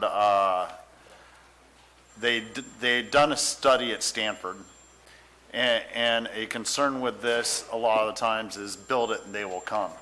And a lot of the reason you had done the scattered site pilot program was to address that issue. In its presentation, the scattered site program is built directly so that people that are already facilitating services to bridge the gap between being a homeless person and actually entering the workforce and becoming self-sufficient can get in there. That's the process behind it. So they're already in a state of rehabilitation. Yes. It's a question. I am leading. It is sort of a statement. At the same time, it is a question that I would like you to confirm. Yes. So the historical representation about the board decisions, yes, you're right. So the task force is proposing strategies that are very limited in scope. Mm-hmm. They are fully focused on serving those individuals that have demonstrated a willingness to move towards self-sufficiency. and that's the prioritized population. So yes, to answer your question. And to follow up on something Supervisor Mills had brought up, and I think I can define it in a little more streamlined sense, is the recurring expenses on some of these. The recurring expenses, we have money right now that's only for one use, and it's one-time money. Whether or not the state's going to put forward more money towards those type of things is only theoretical at this time until we actually have it in hand. One of the concerns that I had brought up and we discussed months ago, prior to the other meeting, just between me and you, were some of the infrastructure that needs to be put in. One of the things that has concerned me since you had talked to me about this was the West Point scatter site homes, and they would not be hooked up directly to sewer or water because of the expense of the hookups up there, and I'm not sure what the plan is with San Andreas down here, because we do know that even the county's had problems working with San Andreas Sanitary. So, it's expensive to be pumping sewer. What type of holding would be there? I mean, that could be a health issue that could come to a head. That's going to be a recurring expense that this county may have to bear with the general fund. Is that not correct? I mean, I don't want to. it could not. Yes, that money, California's good at putting forward money for these type of things, whether it comes from the SB1 funds or not.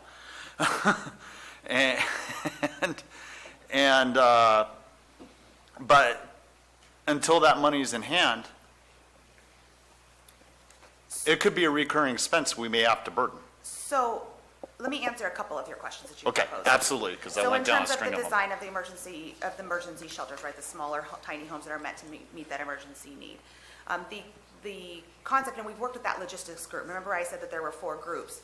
One of the groups is composed of staff from the county who are working on the design. That map came from one of the engineers that we have on our county staff. So the building department, the planning department, we're at the table talking about infrastructure development, right? So the units themselves would be not on the local sewer system, but they would be connected to existing water and sewer. That's the intention of the design for the units themselves. And so that would be the types of units that we would procure. And I did forget to provide an update on the West Point. So West Point Blue Mountain Family Youth and Family Coalition is a partner who's been at the table since the very beginning of the Homeless Task Force. They had volunteered to be one of the scattered site projects up in West Point.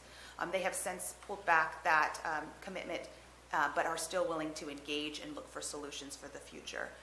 So that is not being proposed right now as one of the scattered sites. We would be looking to other partners to have units in the future that are part of the task force. We do have some preliminary interest, so that would be that's another response to that component. And then finally, in terms of ongoing costs, I completely understand what you're talking about. That would be a policy direction for the board. But to reiterate, the board always has the discretion to say, we used one-time funding that was intended for this, and this funding is no longer in existence anymore. We are not going to further support. That's always a policy direction. I do know that the costs for ongoing maintenance, site preparation, all of those things are allowable uses of funding for the funding that we've been made aware of thus far. Thank you. That'll be all for now. Thank you. Thank you very much. Kristen, I'd like to thank the members of the Homeless Task Force who have worked many years on trying to find solutions to our community. You guys are all volunteers. You represent a diverse group of people, from community organizations to faith-based people who are just active in the community, and I want to commend you, and I want to commend the members of your task force for really taking on what I have learned in 3 years of sitting on Mental Health Advisory Board is probably one of the most complex issues any county will face. Every individual has their own story, their own needs. You've got, what do we have? We have 186 different reasons that these people are homeless. And it's terrifying to think of minors who are also sharing this homelessness. And I really want to commend everybody there. I also want to thank you very much for keeping this board informed, and specifically myself. Every time we talk, this is one of our subject matters we check off. I also want to say that it takes a tremendous amount of courage to be the first one, and I know Calaveras is leading the charge among many of our neighboring counties on trying to solve this. So in many ways, you're building an airplane while you're flying it, and I also want to note that you've been flexible.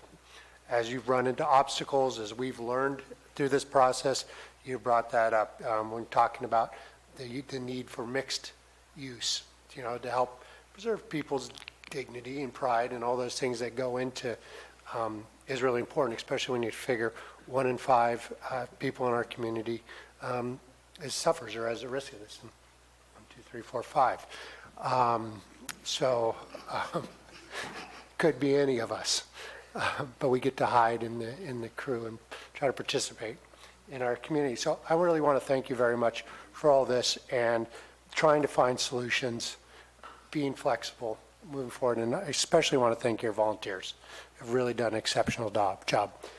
With that, we will move to some public comment. This is not an action item, but we'll have public comment on it. Everybody be limited to 3 minutes. Please line up no more than 5 deep at the back of the room. And just as advisory, if you have not silenced your personal communication devices, please do. Thank you. Dr. Smart. Mr. Chair, I'm the supervisor. I'm Randy Smart. I'm the CEO of the County Healthcare District, also known as the Mark Twain Healthcare District.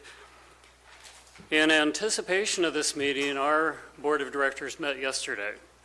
And they specifically dedicated that meeting to looking at homelessness in the county, the impact, and really the inextricable link between homelessness and healthcare. You cannot separate them. At the end of that meeting, the board unanimously passed a resolution I would like to read, and I believe you have copies of now. The resolution is entitled Resolution to Mitigate Homelessness and Its Health Impact in Calaveras County. Whereas the Mark Twain Healthcare District was established in 1946 and has a mission ensuring Calaveras County residents have access to care that is high quality, professional, compassionate, and whereas homelessness is a complex social problem that is inextricably linked to personal and population health issues, and requires solutions through multi-agency collaboration, public-private partnerships, and whereas the homelessness among our residents, these are our residents, these are our people, these are not imported. Homelessness among our residents is increasing every year throughout Calaveras County, not San Andreas, not only West Point, throughout the county. And whereas the Mark Twain Healthcare District is a committed leader and partner in healthcare issues and services throughout the county, now therefore the Mark Twain Healthcare District does hereby determine, resolve, and order the following. Resolve that the Mark Twain Healthcare District will prioritize the district's involvement in addressing the healthcare impacts of homelessness through the district's strategic planning, grant funding, interagency collaboration, public-private partnerships, and public relations programs. Be it further resolved that the Mark Twain Healthcare District will duly notify the Calaveras County Board of Supervisors of the escalating need to address homelessness in Calaveras County. In summary, this is a real problem. It's our problem, all of us. The healthcare district is here to help. We're anxious to work with partners, and we're anxious to allocate resources. Thank you. Thank you, Dr. Smart. All right. I apologize to do this to everybody because this is, but I do have a rule. We don't do applauding. You could do the happy hands thing, which is kind of awkward for all of us. And if you don't like it, you could do the thumbs down thing. But oftentimes it's difficult for people to speak up here. and I want people to feel welcomed, and thank you for Well, respecting. that's a great rule, because that also leaves out throwing tomatoes and eggs and everything else. Oh, that happens. Bill Sidorovich, I've been in this county since 1986. Been involved with NAMI, National Alliance for Mental Illness, for about 20 years. Have personal experience on a number of levels with mental illness, none with homelessness. But I'll tell you that on a trip to Corvallis, Oregon in the 70s, we went to a wedding and we drove Highway 1 all the way down. My main concern the whole way was, where are we going to sleep? So I understand a little bit about the need for a home. And unfortunately, as I've listened to this thing, and I appreciate how complicated it is, nothing is easy. This is an issue worthy of doing whatever it takes. And with all the work that Kristen has done and Susan writing the grant and whatever, you know, I look at this as a huge bucket that I don't know if we ever fill. But how do you fill a bucket? One drop at a time. And this is a significant drop, that if we don't do this, or if we back away, or if we postpone, it'll never get filled. So I would encourage you to keep going. And then with the mental illness aspect, I understand that's some of the concern, because the 5 units are close to a school.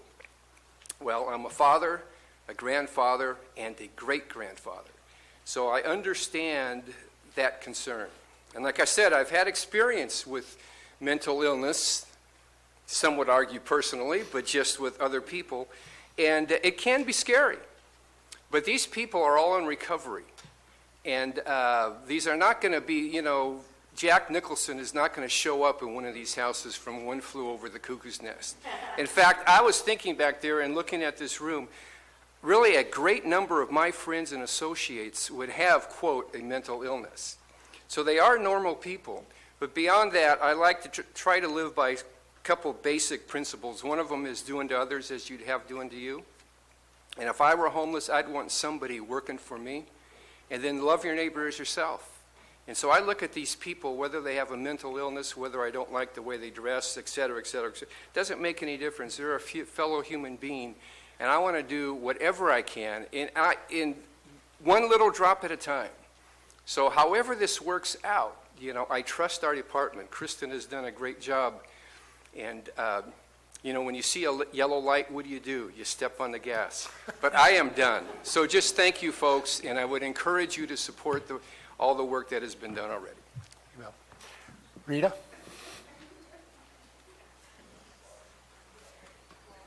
Hello, my name is Rita Maxwell. Some people know me as Grace, and I have been a consumer of Calaveras County Behavioral Health for about 10 years now, and I just want to commend this county on the things they do. This county is so big on psychosocial rehabilitation, and most of you don't have a clue.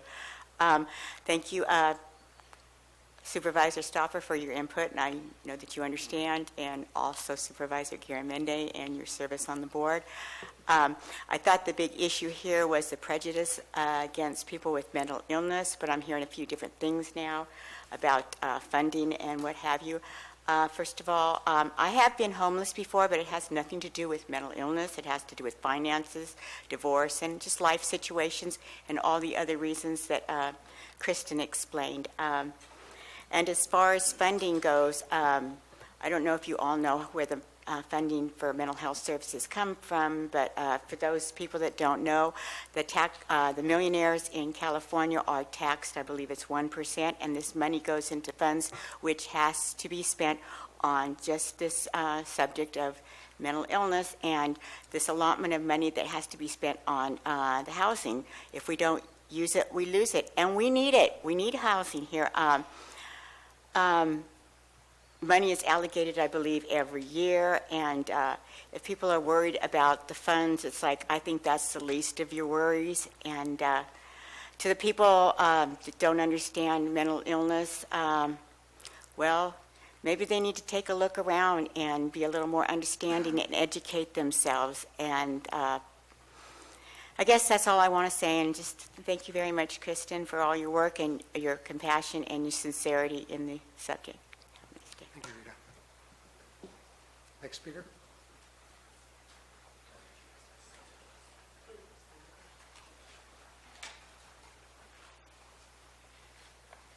Good morning. Jerry Cadot from Sierra Hope. We're a community-based organization in Angels Camp, and our organization has stepped up to try to fill the gap in homeless and homeless prevention services in Calaveras County. We currently have grants from the Mark Twain Healthcare District, from the Calaveras Mariposa Community Action Agency, and from the Department of Housing and Urban Development to provide services for people who are either homeless or at risk of becoming homeless. Our staff gets between 8 and 10 calls a day on average from Calaveras County residents desperate for help to either find housing or because they're about to lose their housing. These people are our neighbors, our family members. A lot of them are senior citizens or people with disabilities living on fixed incomes. And there's only so much resources we have. For somebody who's homeless on the street or in their car right now, the only resource I can offer them is the telephone numbers for shelters in Sonora and Jackson, because there's no shelter in Calaveras County. So Calaveras County is an exporter of homeless people, not an importer.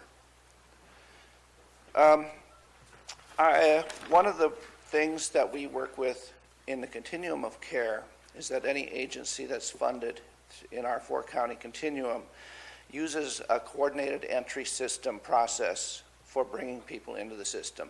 It's not a first-come, first-served list.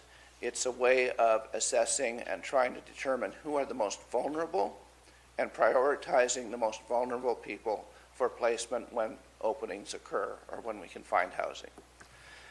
I looked at, beginning January 1st of 2019, at Calaveras County residents, and these aren't your typical homeless people who are camping in the woods or that you might think about. These are people actively seeking help.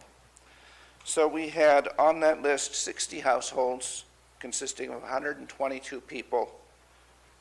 37 of them, of the people in those households, were children. And these are people living in their cars, people who are living on the street, in tents, in places not fit for human habitation, such as old trailers without utilities or sanitary hookups. I encourage you to continue to support the solutions that we're trying to put forward, and I commend Kristen for her work. Thank you very much. Next up, ma'am.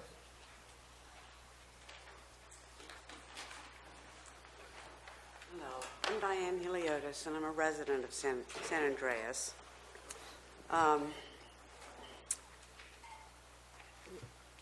The people who are going to be directly affected are the residents of San Andreas. And I'm wondering why these projects have not been put in scattered sites as they're called for. The locations that have been chosen are not good for the task at hand. It seems to be rushed with very little community outreach and education, and the areas chosen have no room for some of the issues that may arise. Barbara Poppy, the former federal head of homelessness for the Obama administration from 2009 to 2014, has stated that the tiny house villages are merely sanctioned encampments that would likely concentrate poverty and would lead to shanty towns, a term that was used for ghettos in the Great Depression. There are many low-cost housing options in San Andreas, including many publicly funded facilities. I think temporary housing is a temporary solution and possibly not a good one. So I would like to know what plans are in place to enable the homeless population to obtain education and jobs so they can escape this homelessness. There aren't any jobs or educational options available in San Andreas. We need to approach this problem in a way that produces the greatest sustainable future. This small county has no means for future resources for the proposed population of homeless encampments at this time.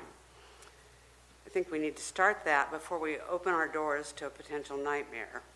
putting up homes for homeless and having no future agenda to care, employ, check in, and facilitate them is not an answer for people on the streets or the people who live among them. I'm wondering, were any developer mitigation fees paid to offset the increases in schools, sewer, roads, emergency services, etc.? These projects will have a huge negative impact on our already burdened area services. Our property taxes have nearly doubled in the past 2 years. The grant money will eventually be gone, leaving the homeowners to bear the burden of paying for these services. This is our town and our tax dollars that are at risk. Thank you. Thank you. Speaker?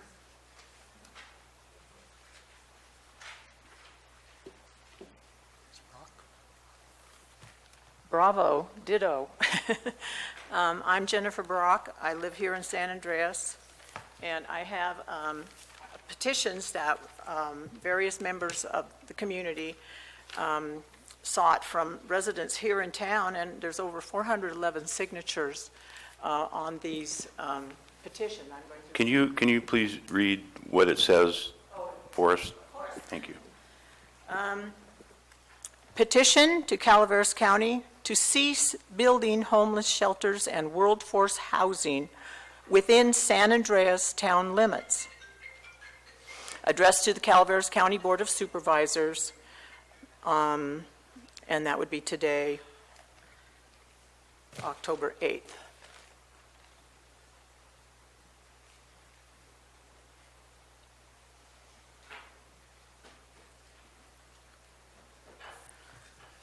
We recognize that this is an issue, and we commend you and everything the county agencies and the task force have done in looking for solutions, but we just feel like San Andreas specifically has carried the load. Ola, what do your statistics show? Oh, you're going to come too? Okay. He has more specific details on the number of housing units that are already provided here in San Andreas.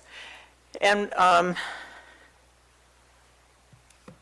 the locations specifically are rather awkward that have been assigned, mainly because they were in San Andreas, but secondly because they're in odd places. Putting it near the school is very troublesome to me. And the idea that it's convenient because it's within walking distance. It's a hard town to walk around in. We don't have sidewalks in most places. We hardly have any crosswalks in this town. So I would say that reason is not a very good one for housing people in that specific location. And then having it being near the school is also troublesome because that would be a logical place to walk through in order to get from that location to anywhere in town. You would tend to walk across the street, walk right through the school grounds in order to get over to Lewis Avenue to continue your trip. Finally, what I'm really wondering about is where's the emergency shelter? There's nothing in this project, either of these projects, that address the people who show up or who need help on an immediate basis. All of this housing will provide for people who are already in the system or who are working toward that, people that we maybe already know about, but someone who needs an emergency system, no help. Thank you very much. Patrick?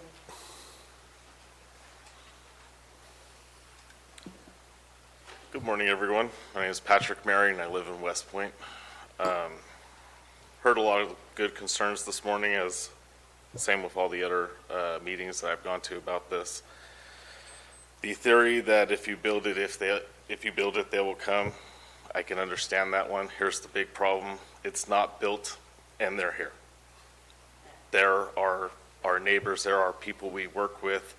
People are still not even recovering from the Butte fire because they weren't paid off like they were supposed to be, or any situations that results to the Butte fire. It caused depression, which is a mental illness. I did law enforcement for a long time in Oakland, San Francisco, and in Contra Costa County. Trust me when I say, if you want to look at a problem, you don't want to leave them outside. If you're looking at the mental ill, homeless, to be the problem, leaving them out where they can, one, die in the freezing cold, which is a big cost. Two, break into stuff, which causes vandalism, insurance rates go up, and more importantly, peace of mind goes away. Okay? If you have a location where they can go to, it's even even monitored, it's a lot better than people just being out in the public. I know everyone says, hey, not in my community, I don't want it in my town, I don't want it in my town, it's gotta be in a town. We gotta be realistic, it's a county, people gotta live somewhere. This is not just a problem for mentally ill either. You've got people that are first responders that literally cannot afford to live in a home because everyone asked earlier, or someone asked earlier about why is California the highest for homeless? Because we have the highest amount of rate for pay for anything, have it be housing, even gasoline. Almost $4 a gallon? No, you're going to go broke real quick. There's another reason for homelessness. Suicide rate has gone up tremendously in our first responders. Not just our average citizens, our first responders can't take it no more. For the love of God, please do something. Thank you. Thank you. Sir?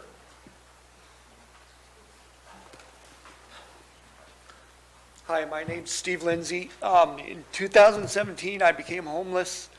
I was homeless for over a year until I hooked up with behavioral health. They put me in their vision house. They got me off drugs, which I was on for 23 years. I'm now 14 months clean and sober. They,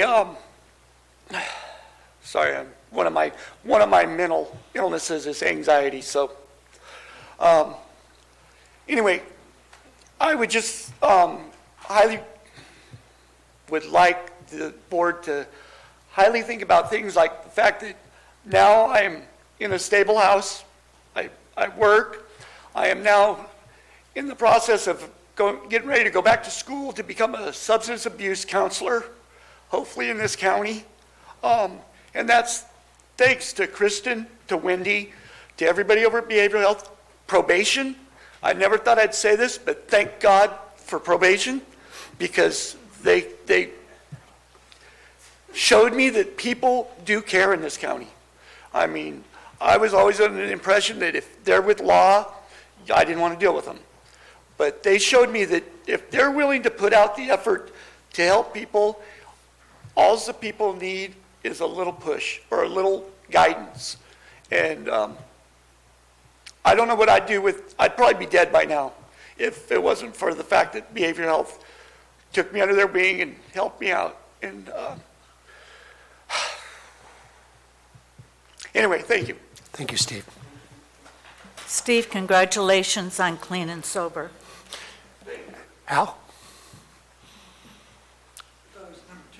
If there are other people who want to speak, if you could line up, it speeds things up. Al Segala, Taxpayer Association.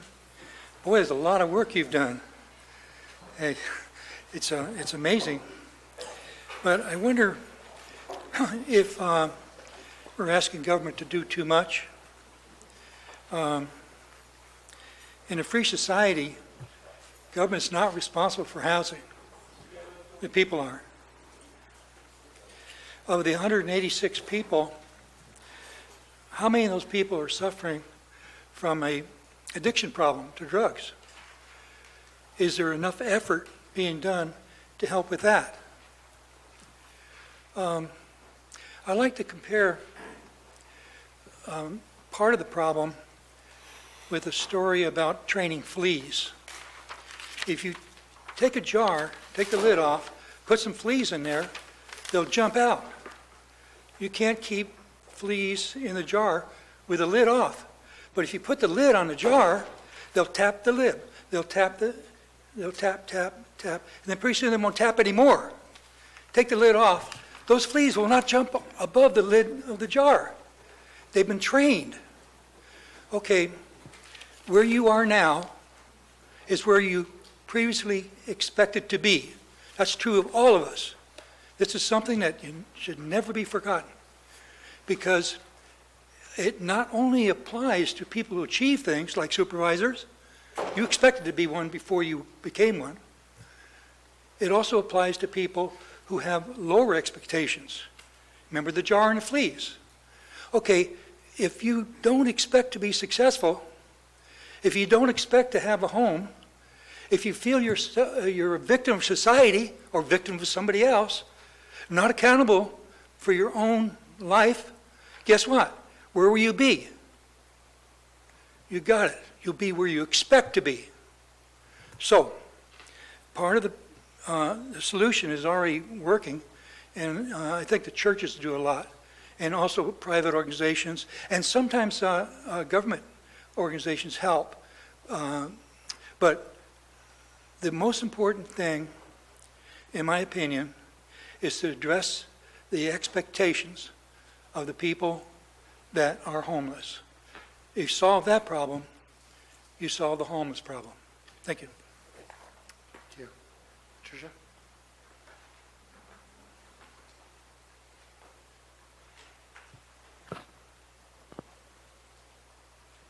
In LA, my understanding is they have 46,000 homeless, and they expect 1,000 of them to die on the street this year.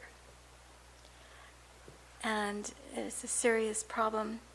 Calaveras County is producing enough drugs for our country or other countries. We could ship it out. And we're making all this money making drugs.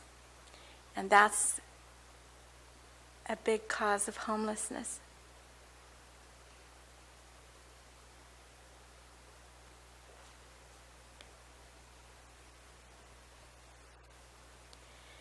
It's nice to put a patch on something that is a much deeper issue, and that's the emptiness in people's hearts. And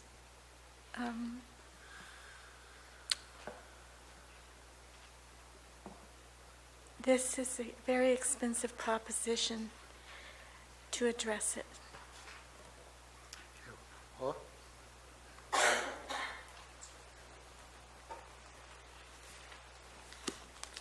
I'm a concerned San Andreas resident. I don't mind I don't know how you put it, I don't mind the homelessness. That's the wrong way to put it, you know. I agree we have a problem, you know.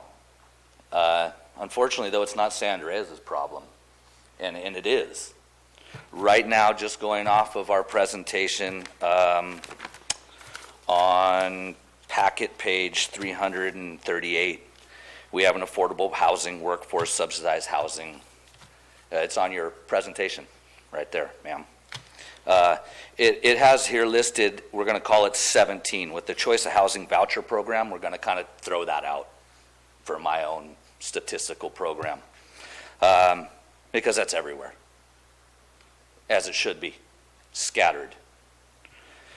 We have 17 sites on here, you know, and we're really digging for some numbers here because we got all the RV parks in there. And yes, it is a low-income place, but let's go back to our statistics. The top 9, 5 and 9 are in San Andreas. That's 55.5% of the affordable and usable housing just on this paper in San Andreas. If we go all the way through the gamut and pull out the RV parks and whatnot, we have 7 of 17. That's 41.17% of it, of this affordable housing, free housing, government subsidized housing, whatever it is. If you all approve and move forward on these numbers today, this scattered site, which I would really like to have redefined as splat site, in San Andreas. There is no other spot being asked today other than San Andreas, unless you're calling scattered going from the east side to the west side of San Andreas. a mile-long town. There's no scatter. That's called a splat. When something hits the windshield, plat, it's splatted and it's stuck. And it's stuck here in San Andreas. It's not a good thing, you know, and I'm running out of time. Like this gentleman back here said, yellow, hit the gas, right?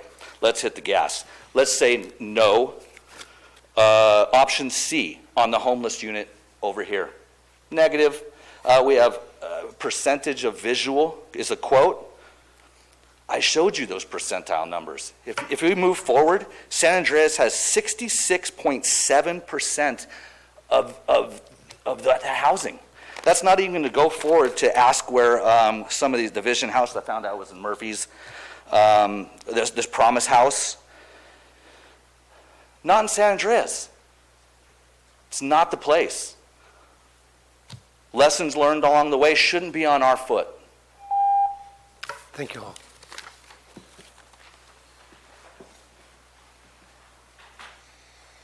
Hello, my name's Elena Linehan. I'm a family advocate with the Tuolumne Miwok Tribal TANF program. We serve Calaveras, Stanislaus, and Tuolumne County. I'm the family advocate for the families here in Calaveras County. I sit on the Homeless Task Force, and our services are provided to Native American families that have children under 18 and have a financial need. Ours is a work readiness program, so any participant has to either be working, looking for work, or having vocational training to ready themselves for work. I wanted to tell you about 3 of my families. Of course, I cannot tell you their names because that would be a breach of confidentiality, but I've gotten permission from each of them to tell you their circumstances.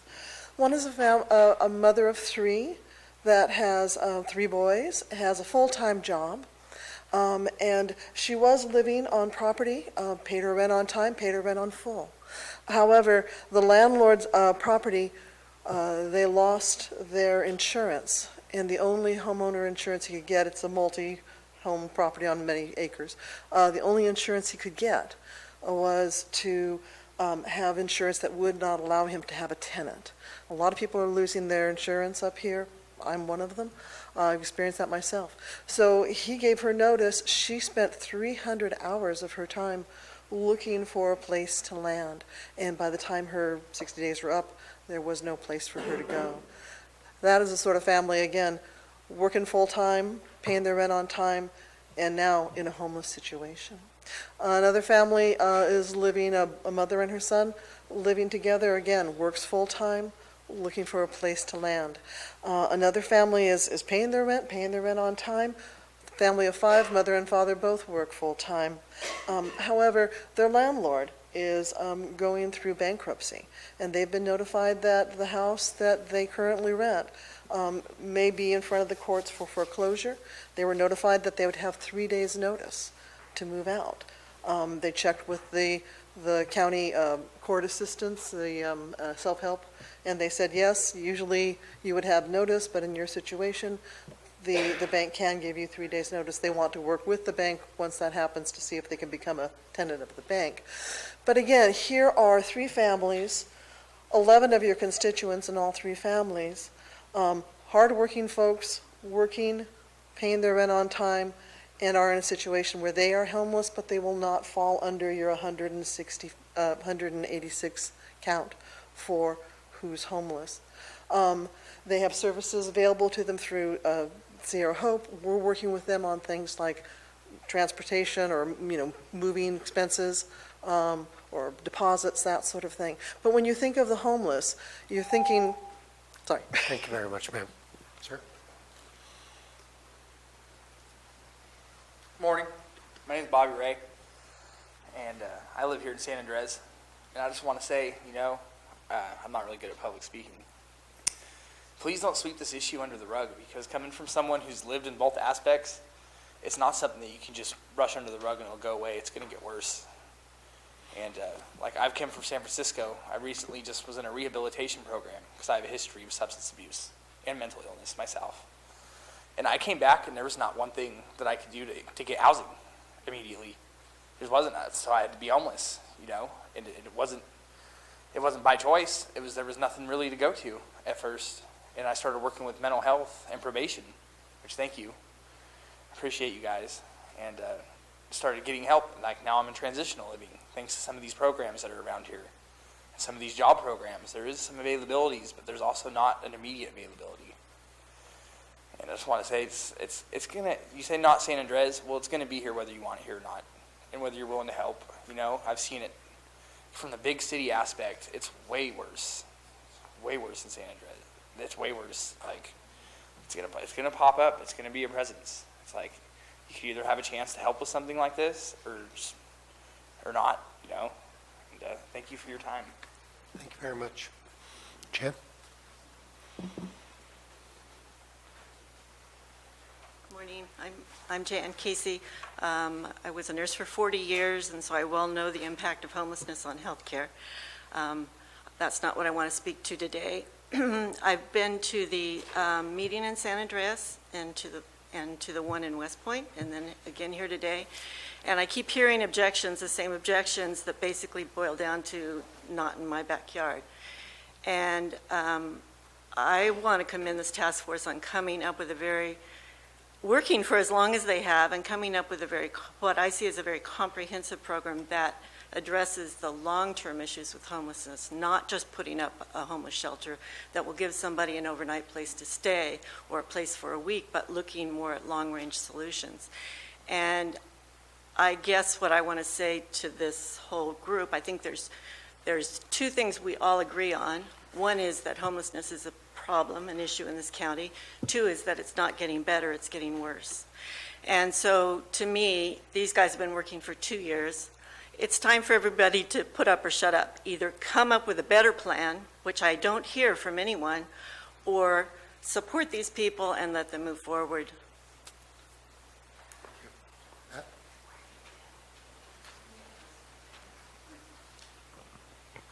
I think that it's important to acknowledge again that all of these, that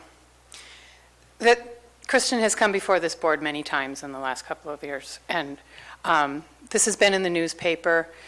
Anybody that's surprised about this maybe hasn't been paying attention, because this has been talked about repeatedly. It's been agendized. I see a lot of anger on social media about this, and whenever you stand up for people who happen to be homeless, there's this sentiment, well, why don't you bring them to your house? And it's like, well, okay, but I'm your neighbor. So it's still in your backyard. So let's come together as a community and try to, well, I think we should back this because we've already studied it. The grants are in place. If there's 24 minors out there, some of them, chances are elementary schoolers who could benefit from being able to walk to school. These are people that are in mental health programs. They're not allowed to have drugs and alcohol in these transitional houses. I think, Dennis Mills, your numbers were wrong as far as the cost of this. My understanding is that they're $30,000 a unit, not $195,000 a unit. This is transitional housing. It's just a step up. I've said before, I found myself, after a series of unfortunate events, needing a little bit of homeless assistance. I was given a voucher for 2 weeks to stay in a hotel. I needed 5 days. I got a job. I found a place to live. I just needed an address. It's not that hard to help people. And it is not, these people are already here. They are not a threat to the community. I want to call on everybody to be compassionate and to think down the road. If you get sick, if you lose your job, won't you want this here? I mean, be self-interested and make sure that there are places for you to go if you have a loss, if you lose your home in a fire, if you lose your job or you get sick. Thank you. Sir? How many other people intend to speak? Okay, 2 more. Anybody else? Everyone. This will be, those 3 will be our last speakers. Thank you, sir. Hi, my name is Jeremy Raymond. I'm a current resident and a member of the Vision House. I'm working closely with the county and mental health and probation in order to get my life on track. Life comes and goes and ebbs and flows in certain ways that you cannot often control. I would like to say that stability is the foundation for anyone recovering.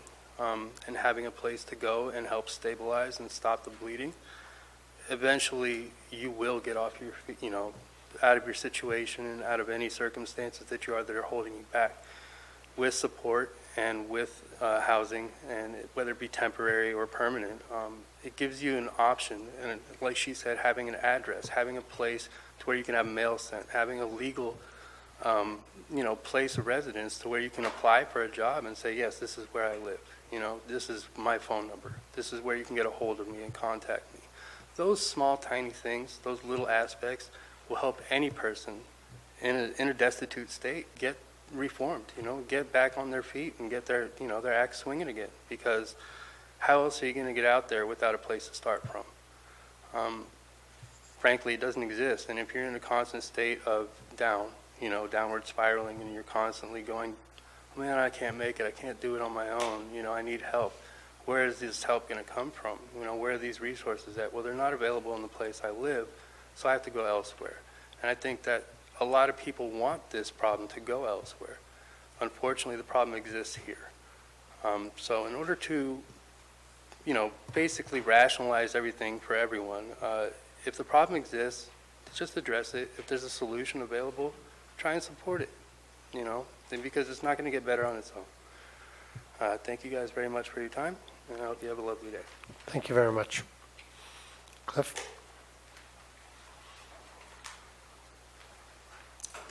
Cliff Edson, and I live here in San Andreas. So this weekend, we had a car stolen, and also another resident that had a side-by-side stolen, and a lot of other things that are missing. From a person that is in the system.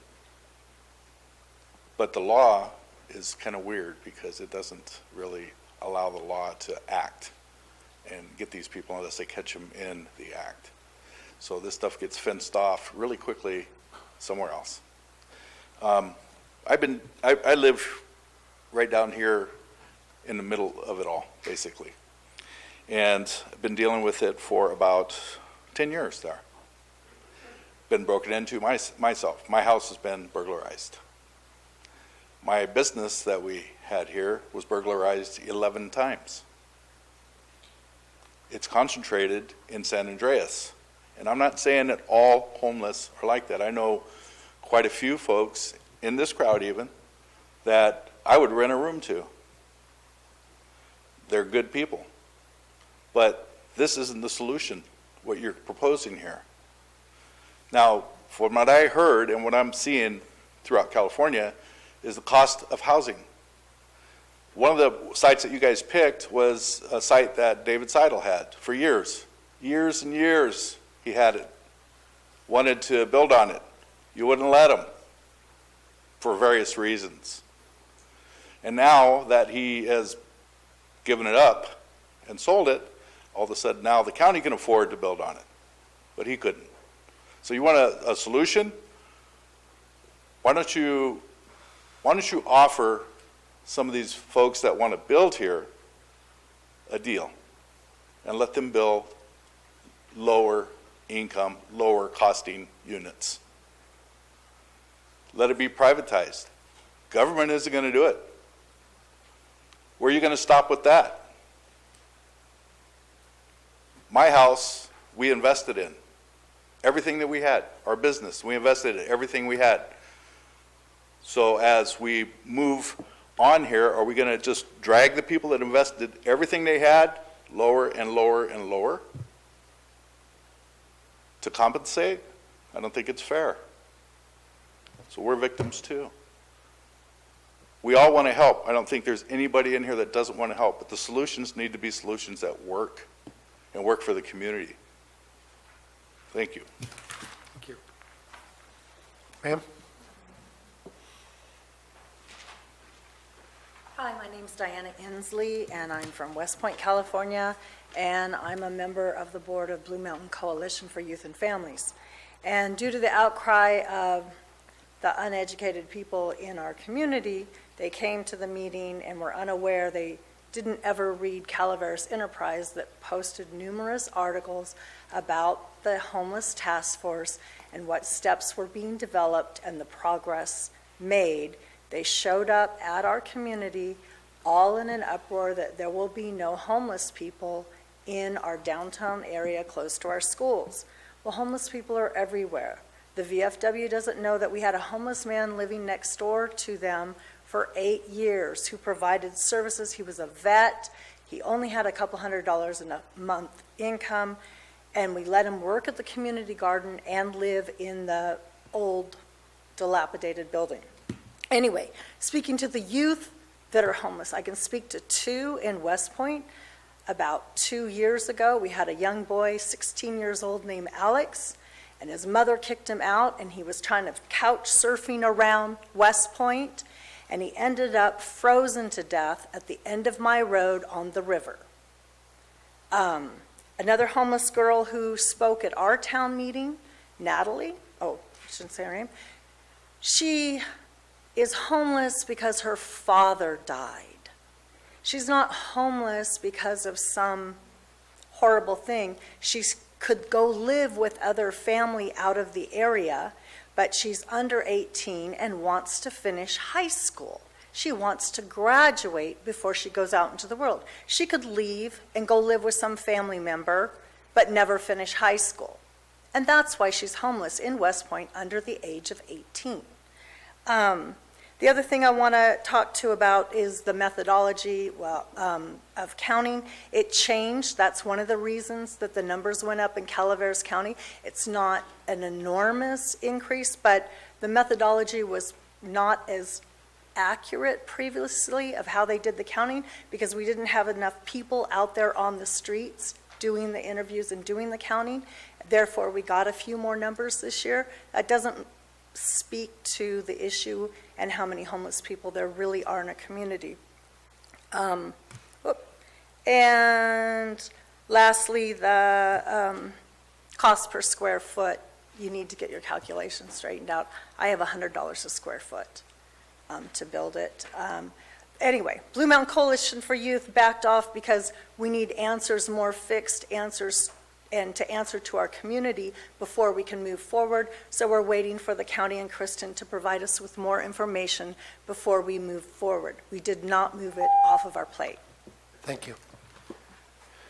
Ma'am, you raised your hand to be the last speaker, but Will, are you standing in line to speak? Okay, you will be the last speaker. Hi, my name's Denise Taylor. I'm a West Point resident, Wilseyville. I moved there from Oakland, so I know what homeless camps look like. Some people would tell you that these homeless people need to figure out how they can get a job and do the work and survive on their own. Well, I'd like to ask those people, who helped you? What teacher helped you get through school? What mentor helped you get a job to do better in life?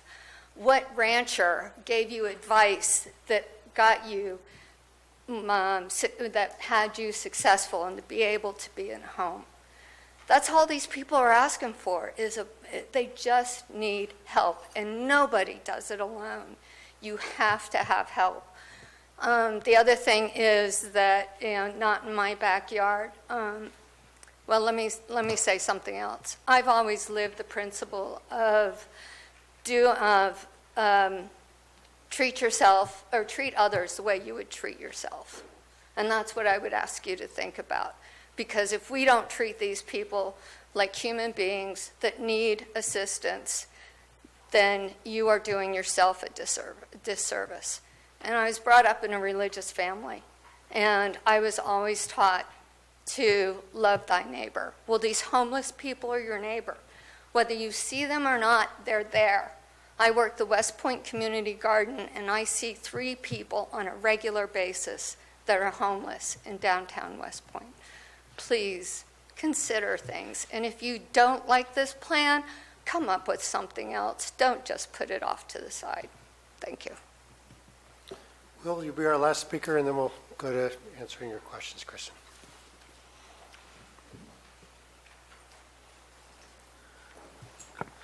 Well, Will Moore from Valley Springs, and won't take a lot of your time, but a study was done in Los Angeles recently, and what they discovered is that $100 a month raise in rent across the board will put 1,000 people on the street. So you're trying to provide some affordable housing is the right way to go. Thank you. Okay. If there's any questions, or we could just start digging into, Kristen, you had a series of, I want to say 2 sets of questions for us.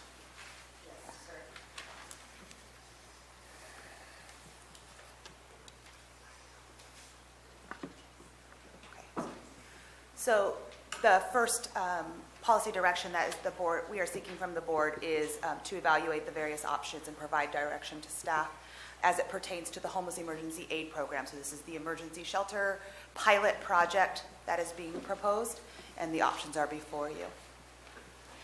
So the option is, you want to go through the options so Yes, we all apologies. understand them? Yes. So one is to direct staff to continue with the implementation of the Homeless Task Force developed Scattered Site Emergency Shelter Pilot Project, as has been previously presented and approved. 2 is to direct staff to utilize the HEAP funding in another allowable manner, of which I provided information about what that, what the other sources of, for this particular grant, what could it be utilized for. 3 is to direct staff to return the grant funding to the continuum of care and/or state. And then 4, of course, is other. Kristen, can you unpack number 2 just a little bit? Yes, I can. So moving on, again, oh, I apologize, I should have did it up here. So here is the state allowable use of funds. So again, there's a lot of flexibility provided to local municipalities because local governments and local counties are at different points in terms of their development of continuums of service to serve those residents that lack stable housing. So there's a lot of flexibility in terms of this. However, this particular funding source does provide that flexibility so long as you're addressing the emergency shelter needs in your county or city if you are a very large city. So some of the services that, some of the items that the funding could be used for include street outreach, health and safety education, criminal justice diversion programs, homelessness prevention activities, and other services activities. Rental subsidies or subsidies such as housing vouchers, rapid rehousing programs, flexible housing funds, and eviction prevention strategies. Capital improvements for emergency shelters such as emergency shelters, navigation centers, transitional housing, permanent supportive housing, small tiny houses, and improvements to current structures that serve homeless individuals and families. A small portion for administrative cost, as with all grants. And then of course, in other category, which says some communities are discussing solutions to address homelessness and public health crisis by using funds for hand washing stations or other public toilet or shower facilities. So again, the solution, one of the strategies that was developed by the task force was what you've heard from today. So, yes. Questions? Supervisor Toffenelli?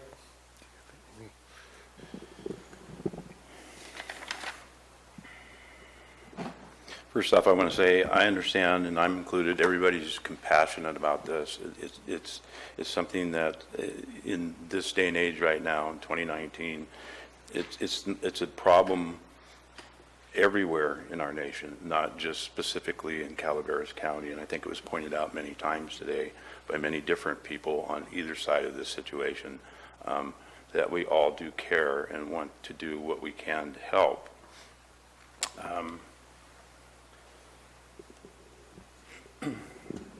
And I want to make sure that everybody understands that no matter what's done here today or no matter what is said, all of us are not losing sight on this. However, there is some concerns, and I'm in the scope of the concerns of what's happening in San Andreas and the concentration of what's going on here. I want to bring up the housing element. It was quoted a number of times in the presentation today that the Calaveras County housing element, and I tried to point out earlier, the housing element is consistent through the whole county. And some of the statistics that are in that housing element shows the number of low-income housing within specific areas of the county. And what it says at the time of the housing element and was presented not too long ago that this board approved showed that there was 161 available units in the county entirely. 161. Of those 161, 103 of those are in San Andreas. 23 of those are in Murphy's. And the Murphy's ones are for low-income seniors only. The other ones that are counted here in 161 are available to anybody that qualifies. There are 35 in Arnold. At that rate, that's 64% of the low-income housing availability is in San Andreas. There is 0 in Copper. There is 0 in McCollum Hill. There is 0 in West Point. There is 0 in Rancho. What's been presented to us today, in addition to what's already in San Andreas, is a possibility of 50 more units that could be part of this. In addition, that would put up more than 75% of low-income housing units in San Andreas. We talk about equality. Well, let's be equal here. You're talking about people, and was brought up, that invested and bought homes here in San Andreas, just like everybody else had bought their homes. And nobody wants to see their homes devalued. But when you look at the statistic, if you're looking to buy a home somewhere and you see 75% of low-income housing within a certain area, you're going to scratch your head and decide whether, do I really want to move into that area or do I want to move somewhere else? And I'm sorry, but that's the reality. In addition to that, 16 more in Valley Springs. That would put 169 in just District 1, which raises that up to almost 80% in District 1 only as low-income housing.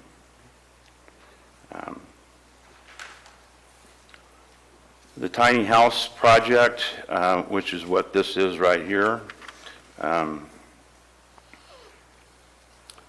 I don't know where we're equating.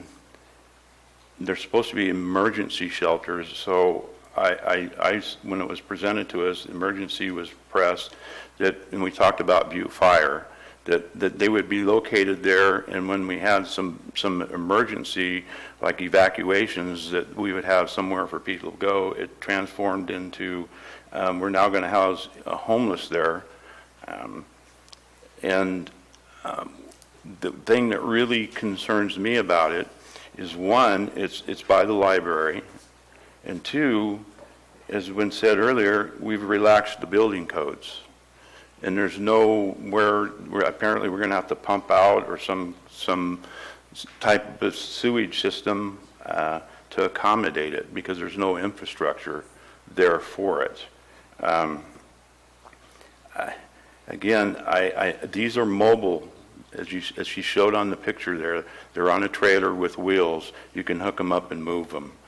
So I would suggest that we find another location to move those to outside of San Andreas to another area. I'm not saying shut down the program, but I'm saying those are mobile units, and we can try and find a location for those outside of this area that already houses 64% of low income. So it's either that, or I would suggest, and also I would not look to relax any building codes, because if you relax some building codes and something happens, the county's going to be on the hook on it. And the other, one last concern I have also is this money is during the time, being given by the state during a time of good economic times. And being a person that sat on this board in 2009, when the downturn came, the state was taking every penny they could take from anybody and anywhere, and a lot of times we weren't even getting our percent, 17% of your taxes back to this county. We had to wait time for the state to give us money, and they determined how much money that were going to give to us, and we had to deal with that budgetarily wise. So historically, the state is very well at handing out money when economic times are good like they are now. But trying to get money from them when the downturn comes, they're going to look to tell us that the county is part of the state. You deal with it. And it's going to be on us to come up with the funding for these projects on a continuing basis until the economic times turn again and the state has money and they're willing to pass money out. That concerns me because I dealt with that back in 2009, 2010 when we kept cutting county services. 10%, 10%, 10%, 5%, till it got down to we were bare minimum on what we could do with the amount of employees we had left and the amount of money that we had that we could use in the general fund for these type of things. That concerns me. So I would say on what you have up there, I would look at maybe going the services route. Where we're not putting something in a location. And there's many different avenues you can use for the services. It doesn't necessarily mean that we're going to do something here in San Andreas. It's going to be a permanent situation. On that issue, I have more comments on the other issues, but on that issue, that's where I'm at. Chris, I just want to confirm, this is about the tiny house problem, this funding. This is the scattered site emergency And shelter. Supervisor Toughnell, you are recommending going with number 2 in a service route, correct? Number 1, well, yeah, it was when she put the other options up. I'm sorry. They had the other options up. The top one was services. So I'm recommending that we go to some type of services, utilize these funds for services. So I'd fall under number 2. Other comments from the board? Supervisor Callaway? I'm very sensitive to San Andreas. It's a story or comments, really, I've been hearing for years. And I agree, it is a county-wide issue. As somebody who participated in the count time up in the Ebbets Pass corridor, I know that it exists. But we do nothing. We have done nothing as a county. When I had to call Amador and Tuolumne to see if they had space for a homeless family, I was embarrassed.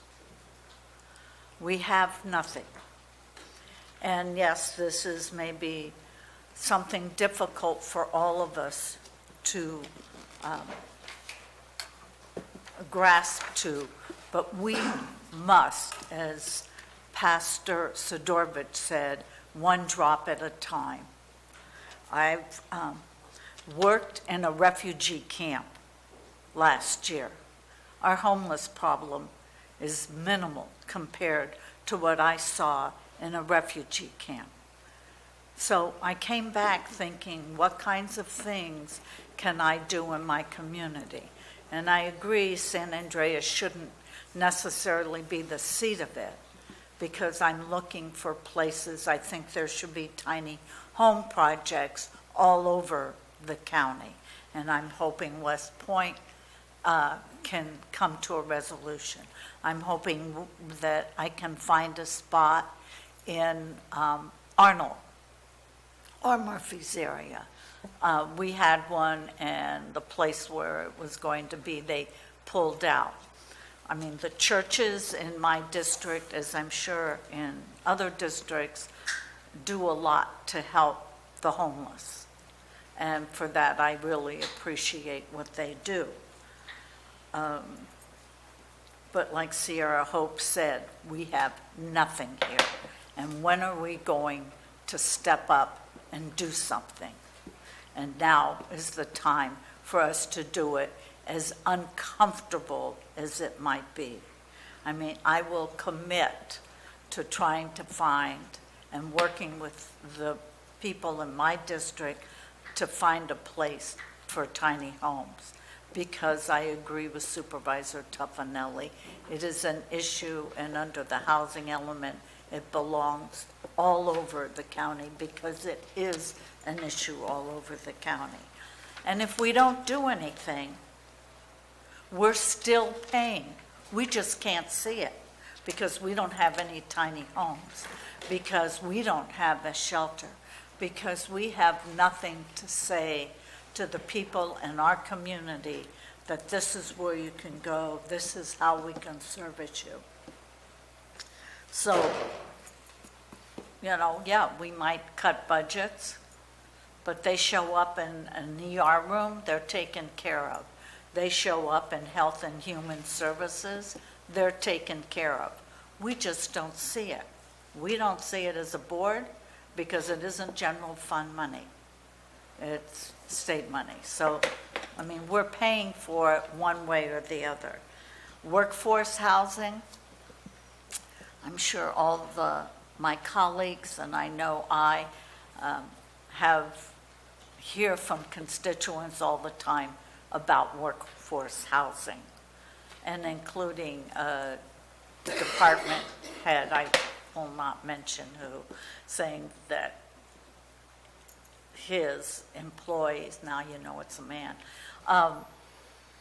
cannot afford to live here, cannot afford to be here, and I think somebody else addressed that earlier. So it isn't just people on the street, it's people that have jobs, and people who are the cashiers in the grocery stores, who wait on us in our restaurants, who are the landscape people, who clean our house, whatever it is. This is workforce. And yes, I think the county needs to commit in some way to help develop workforce housing.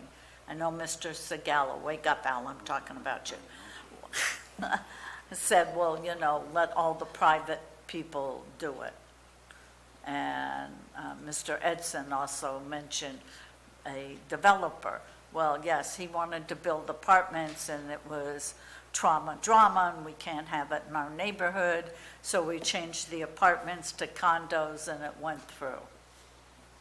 So, I mean, I live in a gated community. I live in a very nice neighborhood, but I have some people in my neighborhood who have strong mental health issues. I have a homeless mental health person who is couch surfing in the neighborhood. I have housed a homeless person. So we're all in this together as a community, and I think we have to start somewhere. And the homeless task force said, here it is, this is a start. We're going to have potholes along the way, I understand that. But if we don't start somewhere, we're going to be talking about this in another year or 2 years or 5 years. So let's bite the bullet, all of us, and say, what is it? What part can I do to help with this situation in our county?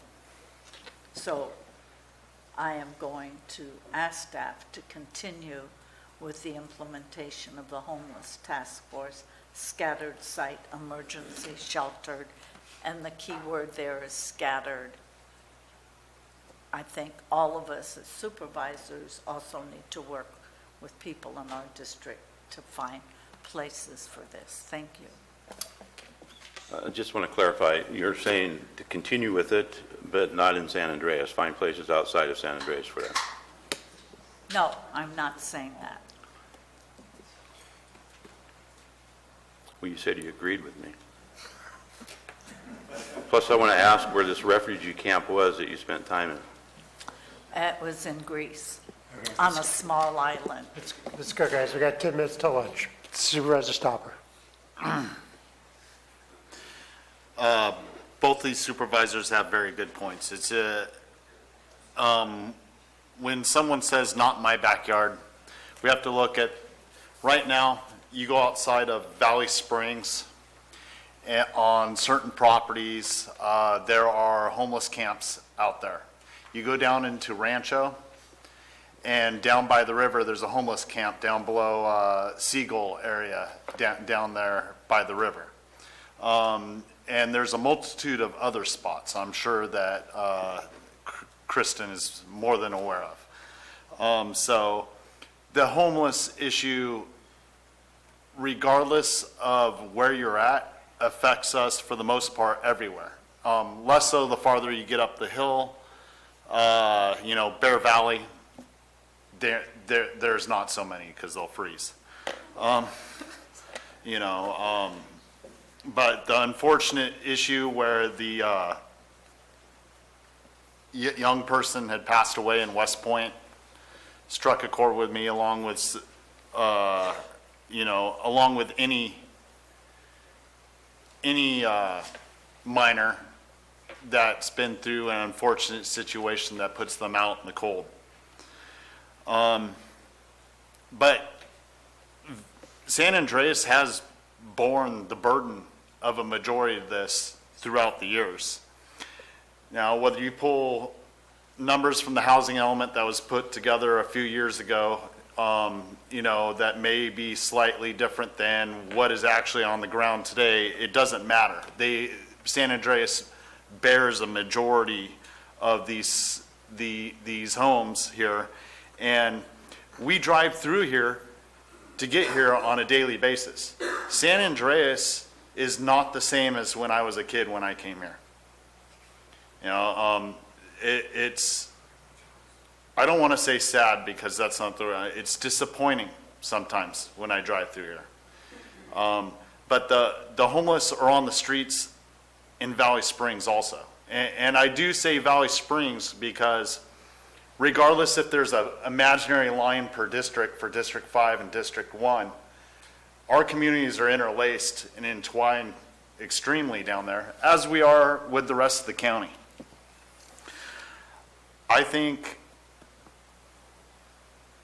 that not all the county does bear their weight in addressing this issue. I mean, whether it be a district or a town, regardless of the situation. I think part of the problem with that is finding proper areas with the proper zoning to be able to facilitate moving these types of programs forward, which in most instances would exonerate my district, but there are a few spots down there that may apply. And there are options. I personally feel the need.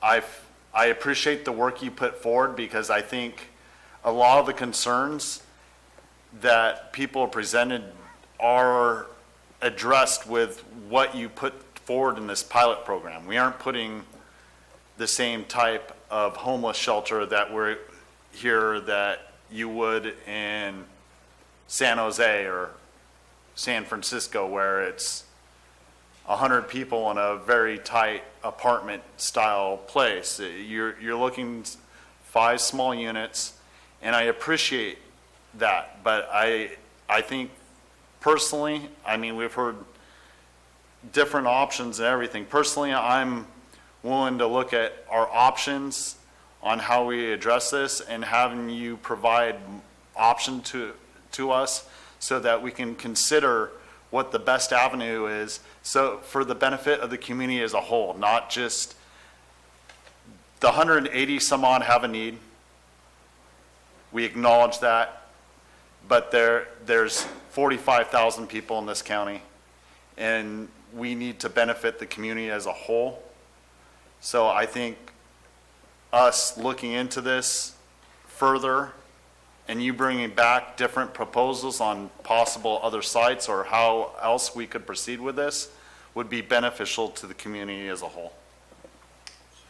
Supervisor Stopper, number 1 with caveat, just find out locations as well. I think, well, the other list, going through this. Can you put the other list up? Yeah. Right. Thank you.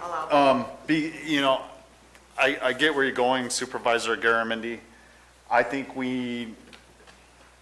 before we say you should go this way or that, I think we should go through all these. I think the best idea would be for them to look at all these services, what the options are that would work for Calaveras County, and if there are options on some of these, and then bring them back before the board so that we can make an educated decision, not just go this route or that route. I need more information to make an educated decision on what all our options are. I'm not discounting the option that's put before us, but more so I would discount possibly the location and spreading that evenly throughout the county. At the same time, if there's no other option, is there a different way to address it within San Andreas or wherever else that benefits the other part of the community that feels they're being affected by this? Thank you. Supervisor Mills. Thank you. I don't think that there's a whole lot more I can add to what you gentlemen already have spoken to, and young lady. The point is that we need to know a lot more about if option 2 is something this board is going to consider, not this list, is going to consider. What does that entail? And I'm going to reiterate, I'm very concerned about government wanting to build housing, having seen it firsthand myself years ago, and getting hooked into that mantra of stick frame construction somewhere on site that's going to have to be maintained for a long period of time. And if there's other options that are out there as to how we can meet this need, it might be with public-private partnerships. It might be that there is some developer that we could incentivize. The general plan really didn't speak clearly to it, but we need to incentivize low-income housing, clustered housing, or this type of a housing system within their development concepts as well. And you're right, Supervisor Callaway, we haven't done anything about it, but the general plan didn't help us at all either. So we need to, I think we need to look at if we're going to go down another road or we're going to even consider the scattered site approach, what does that all entail? If there seems to be a board feeling that San Andreas is out of the mix, where else will we go? Because we have to realize too, is we're in one of the lowest unemployment rates in the last 50 years in the United States, and specifically in Calaveras County. It's a very unique situation.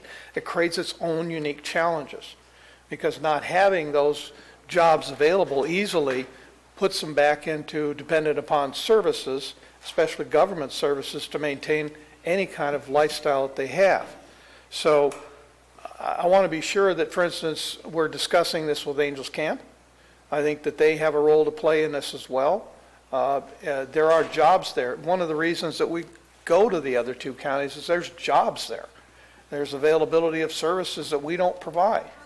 So I would like to see the broader discussion before we come down to a decision, and be sure to include what the scattered site profile really is going to look like and what are the costs involved with doing that.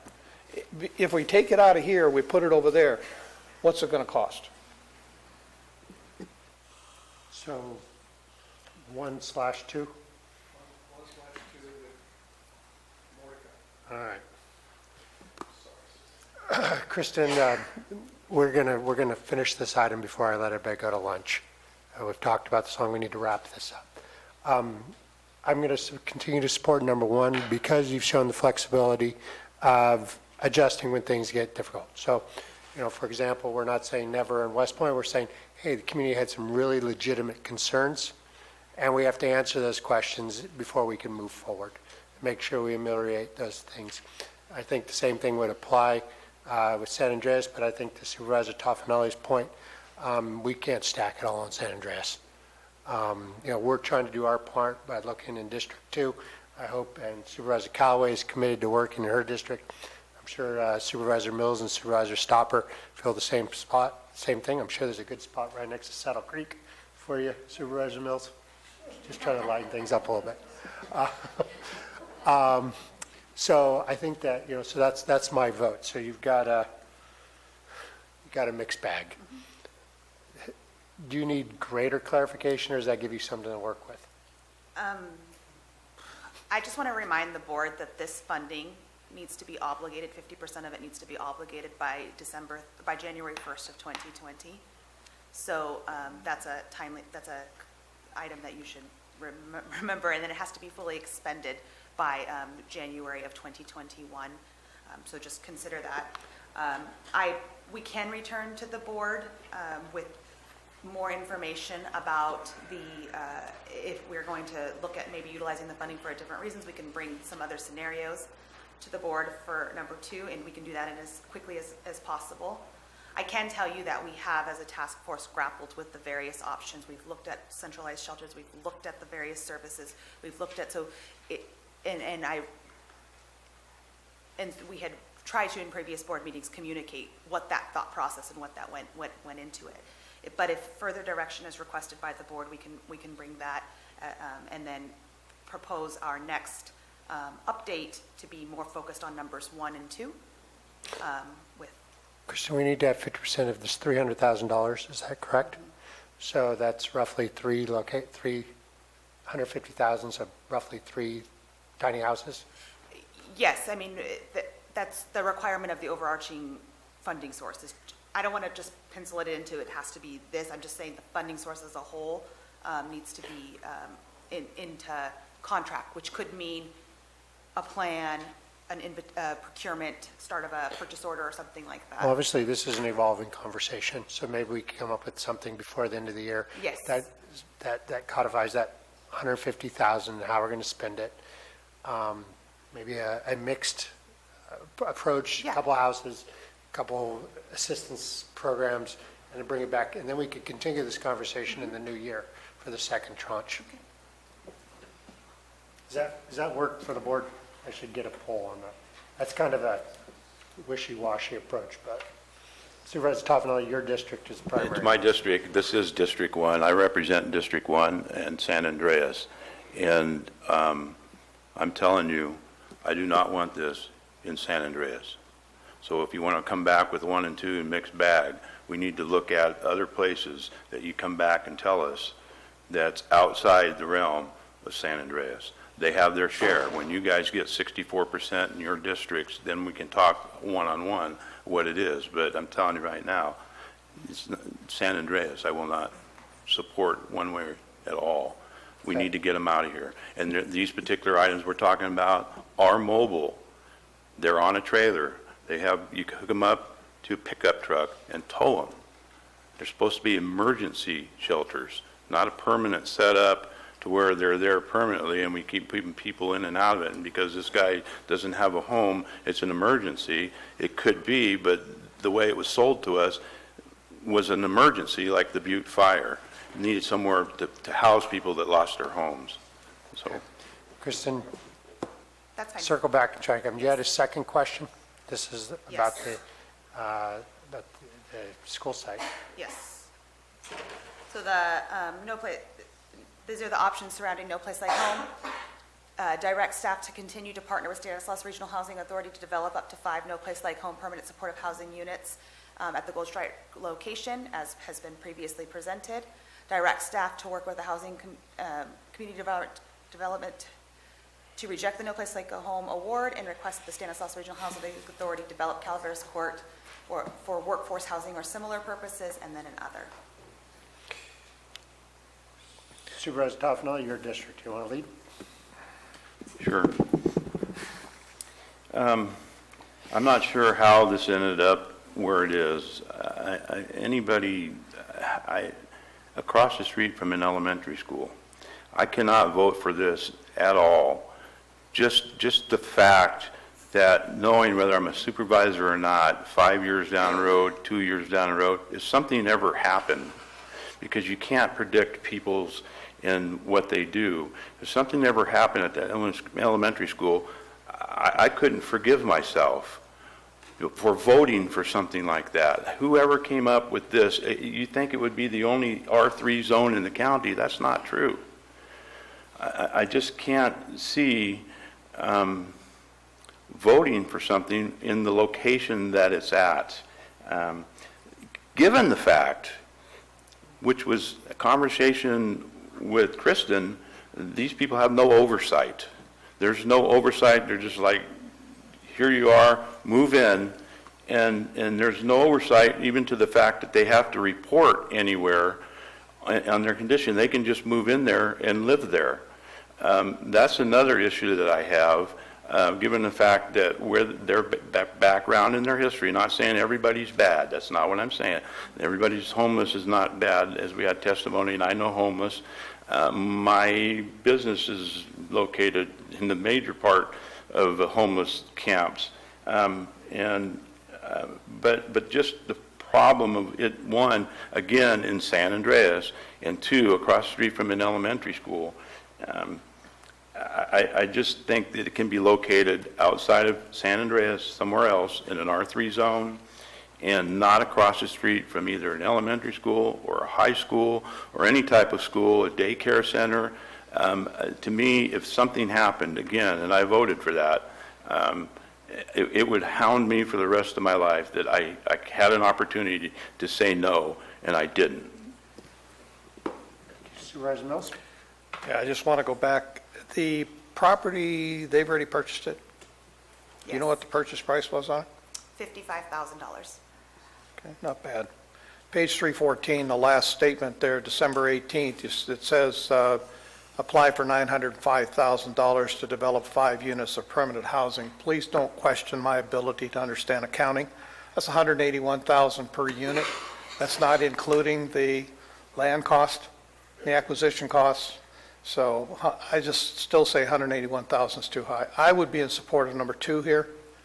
I would hope that the Stanislaus Housing Authority would hear what's being said, and that they look at other C3 zones throughout the county, and maybe that there is a better location that can be supported with transit, can be supported with potentially better jobs, or there might be other jobs that might be available to them, and training programs in other parts of the county. So I would be in favor of number 2 with this one. Thank you. Supervisor Callaway, Supervisor Stopper.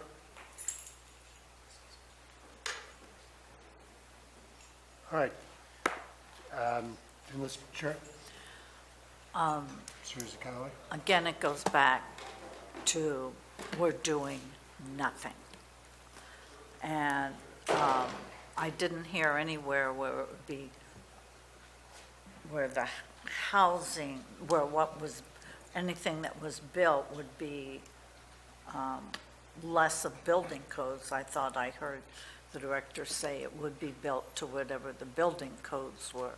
She also mentioned it would be 24/7 services, because I asked that question to get clarification. If there is no support on finding housing, then since, if I understood her correctly, at least 2 of the units would be for families that had children that would be at the school. So now we're saying they can't be there. So if that's the case, then I would support workforce housing at that location. Okay. Let me just cut, if you, Supervisor Stopper. Yeah, I just want to, I asked Kristen to find out for me, and since Marita brought it up about them paying all the applicable funds that are needed to build and construct this, as far as building permits and what have you, this is a state agency, and they own this property. And so they would be virtually exempt from paying state property taxes. And so any funds that would be otherwise brought in from private entities that own this or developed it, it would now have the duty of the fire department and other public agencies that would have to respond to anything there without receiving any funding. And San Andreas Fire Department right now is asked many times. They're underfunded. And they've come before this board and made that statement, Chief Young has. And now we're adding all of these units in here without any additional funding to him on a continuing basis, year after year, so he can receive, and also the sheriff's office. So you need to consider that. Let's do a poll. Supervisor Toffenelli, since it's your district and you're starting, I'm assuming you would like to go with number two. Number two, and we'll poll the board to see what the agreement is on that. Toffenelli, yes? Yes. Number two, Stauber?